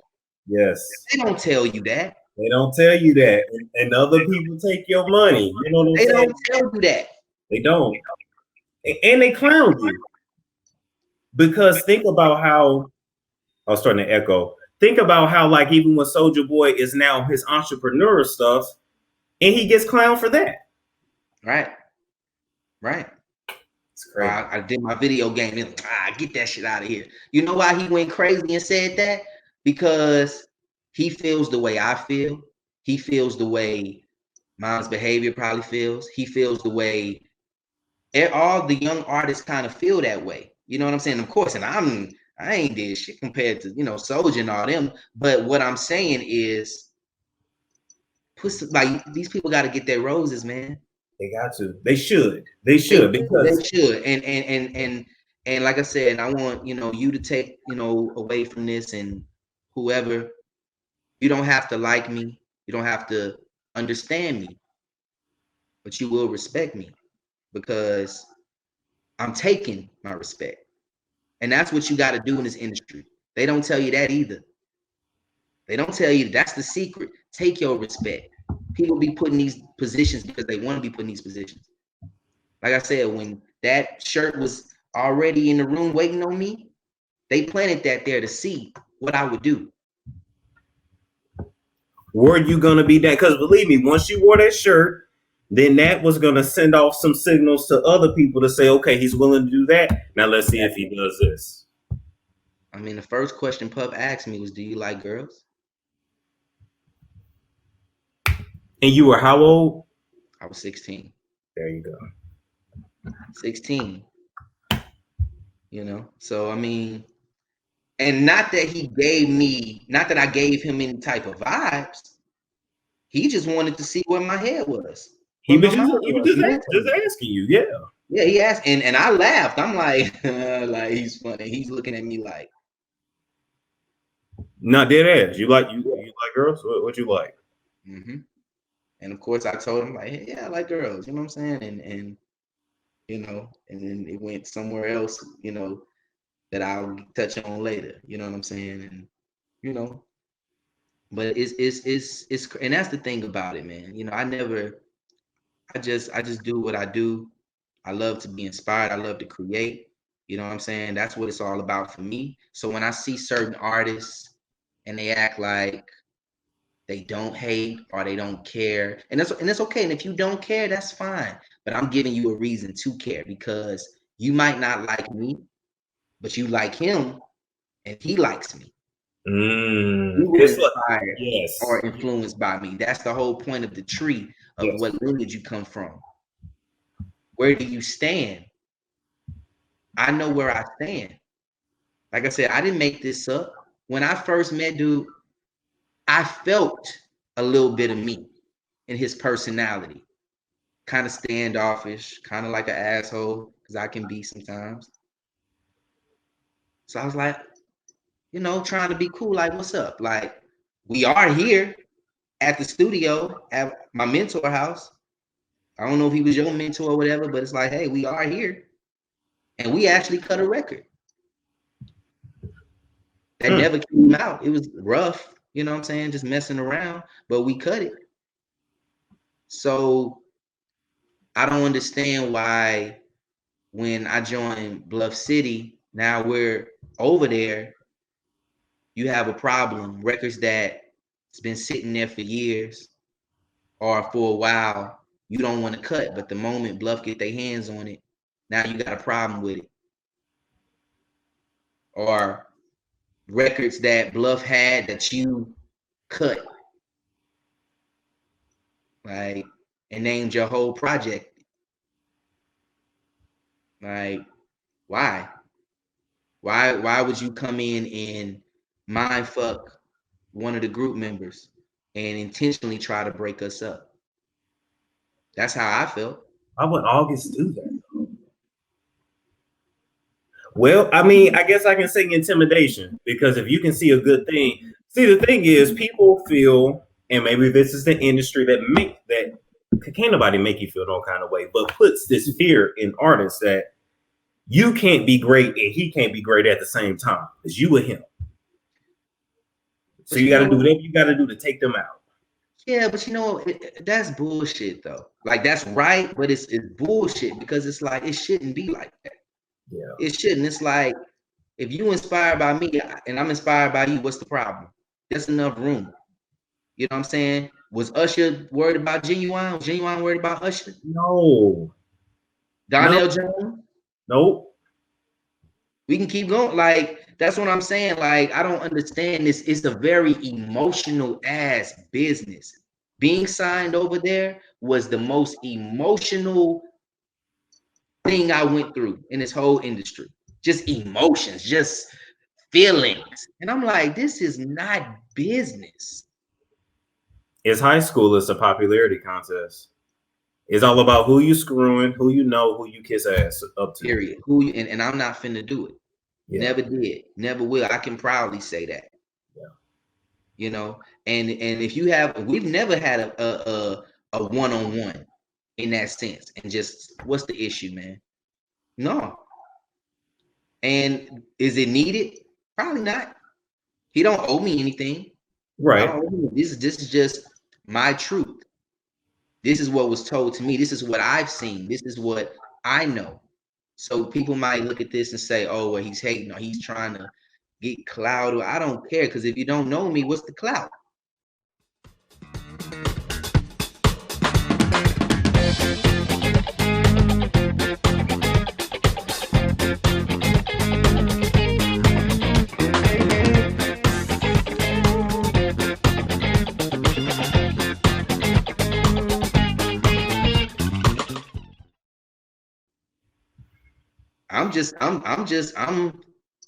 I'm speaking my truth. I could have been said some things.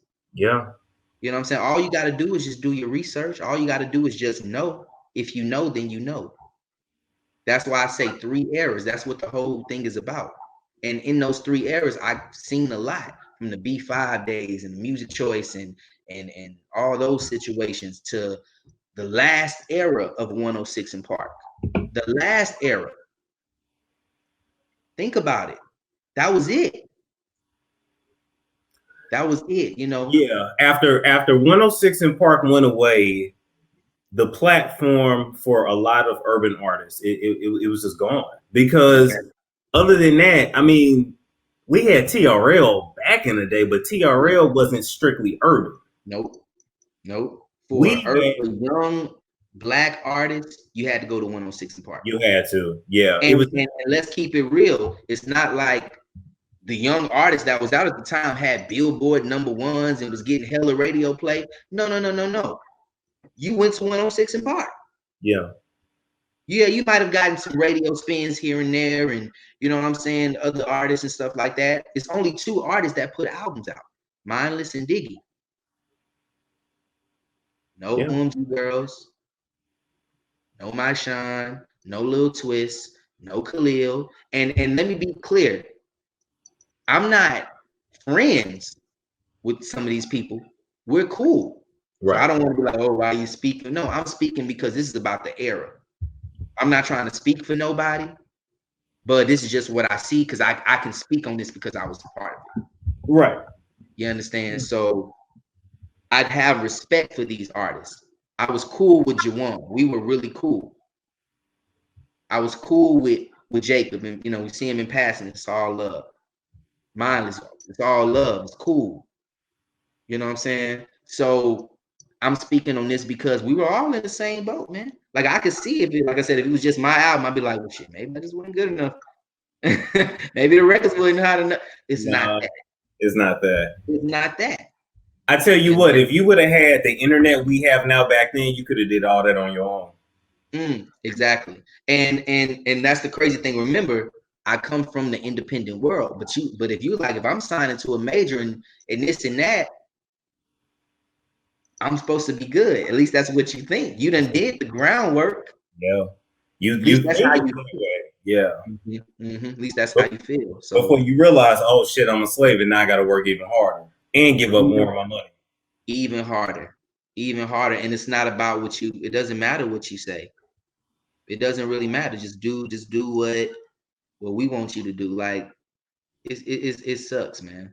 You know, and it's BS. And that's why I say, for the artist who is able to get anything out of this, relationships, experience, you know, it's a lot, man. It's a lot that come with this, because you're giving up your childhood. You're giving up going to schools. You're giving up having friends. You can't trust nobody in this game. No. Every time I had people who I thought were my friends, they turned on me.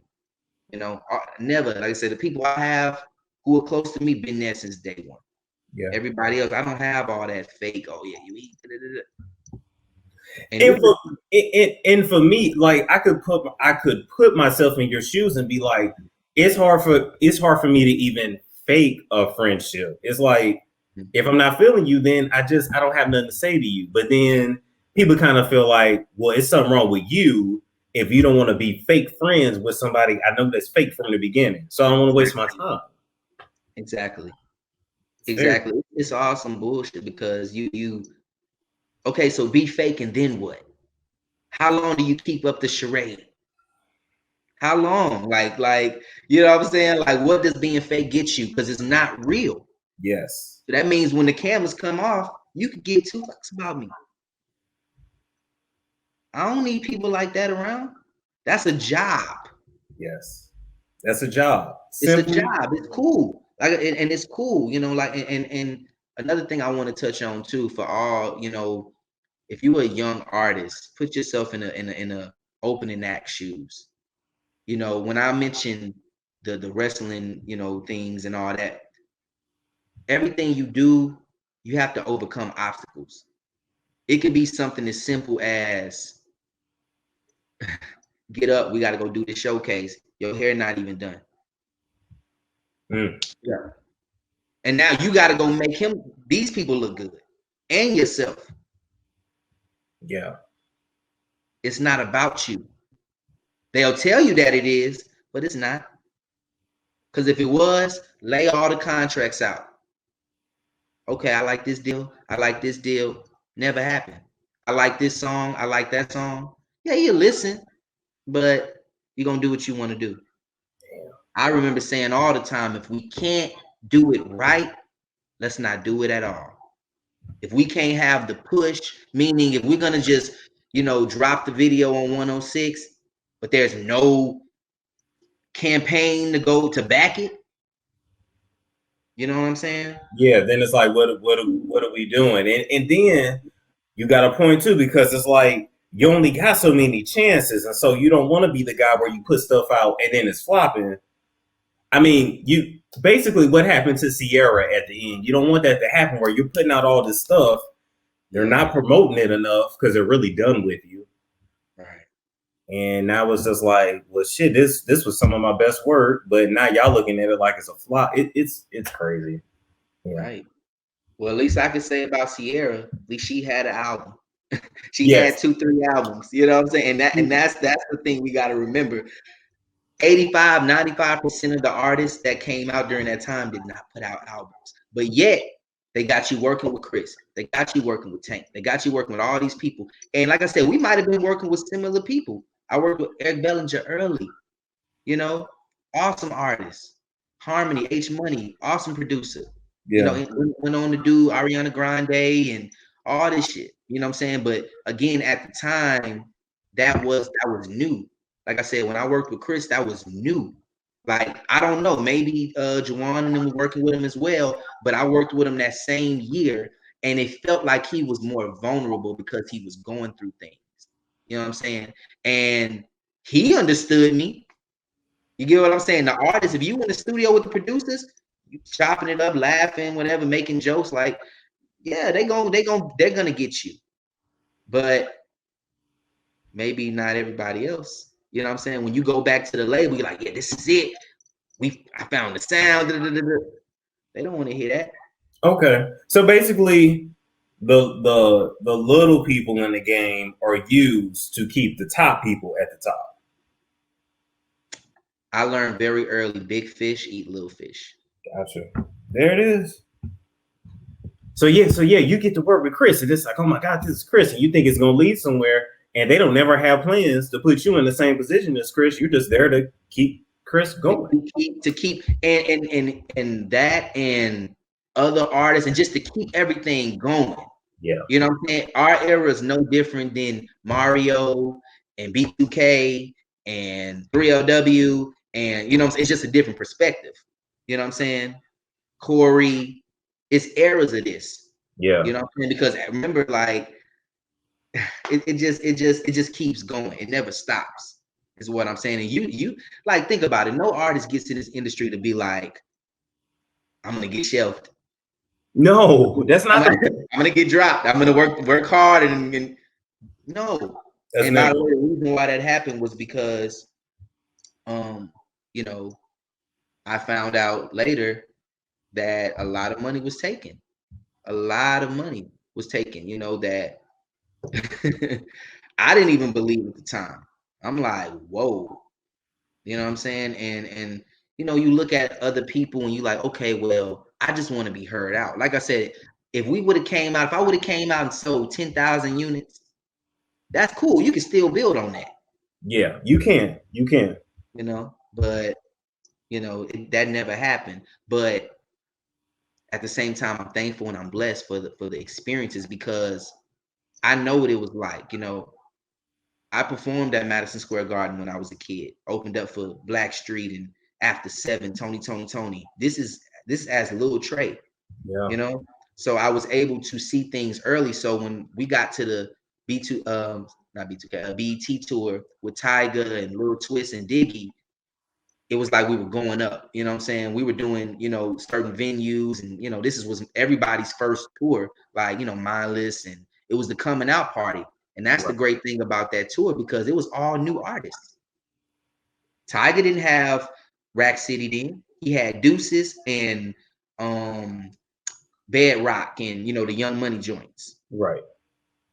You know, and you And know, even he really didn't get, I feel like, the promotion he should have, to be honest. So nobody did. And then another thing, everybody had a different cosign.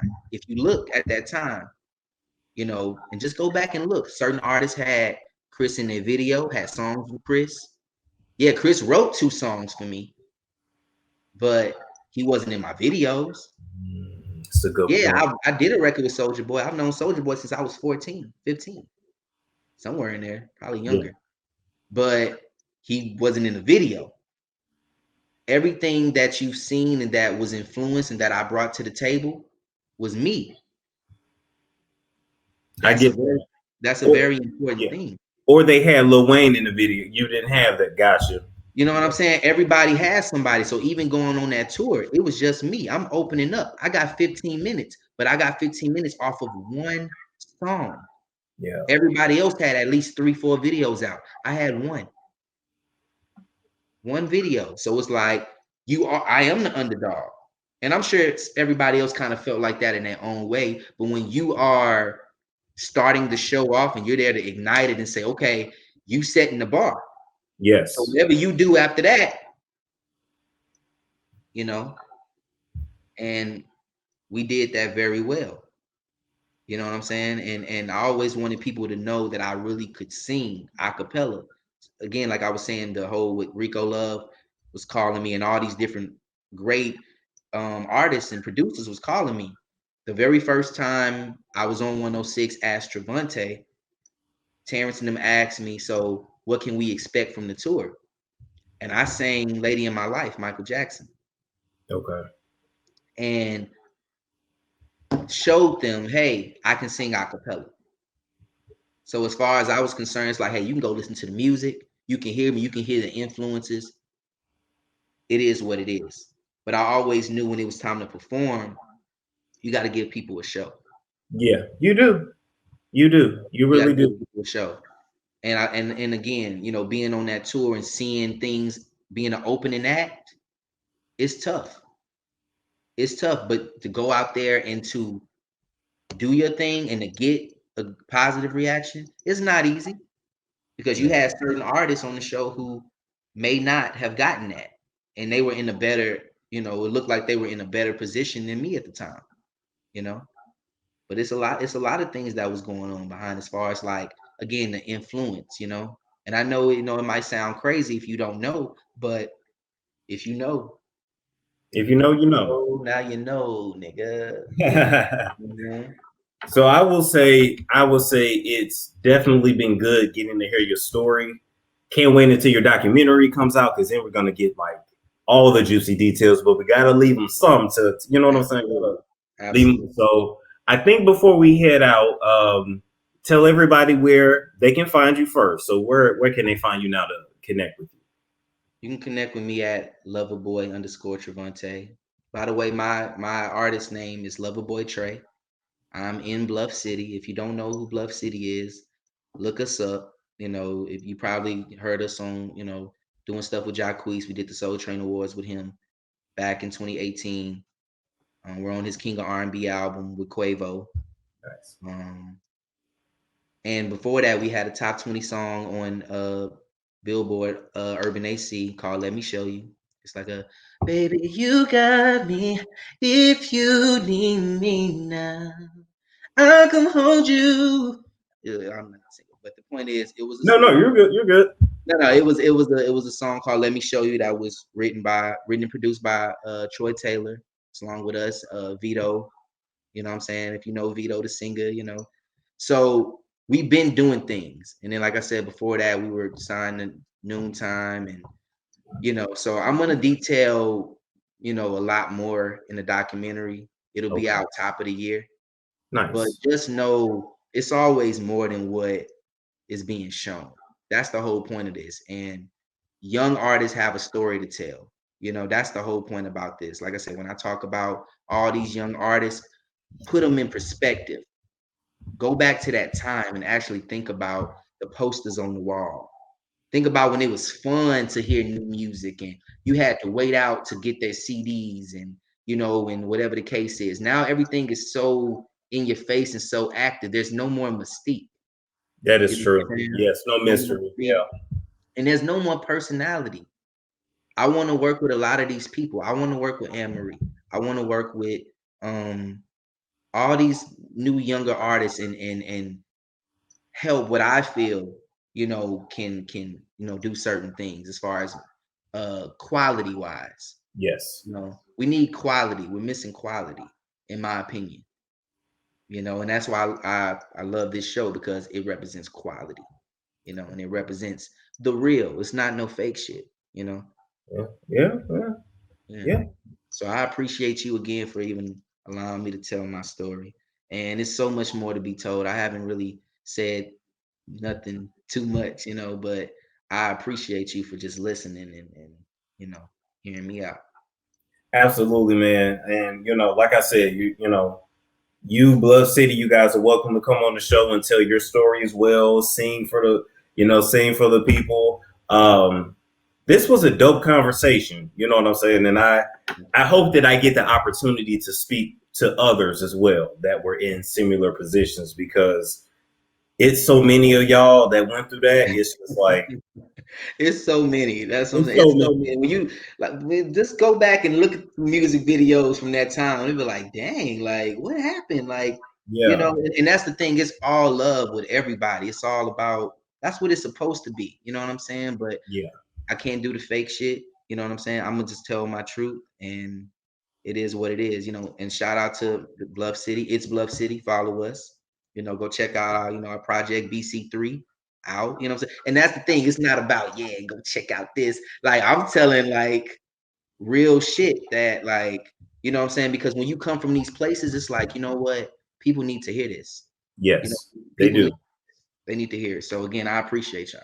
You know, absolutely, man. Well, I want to thank you for coming to the show, and yeah, man, stay in touch, because when that documentary comes out, I'm sure it's going to do some big things.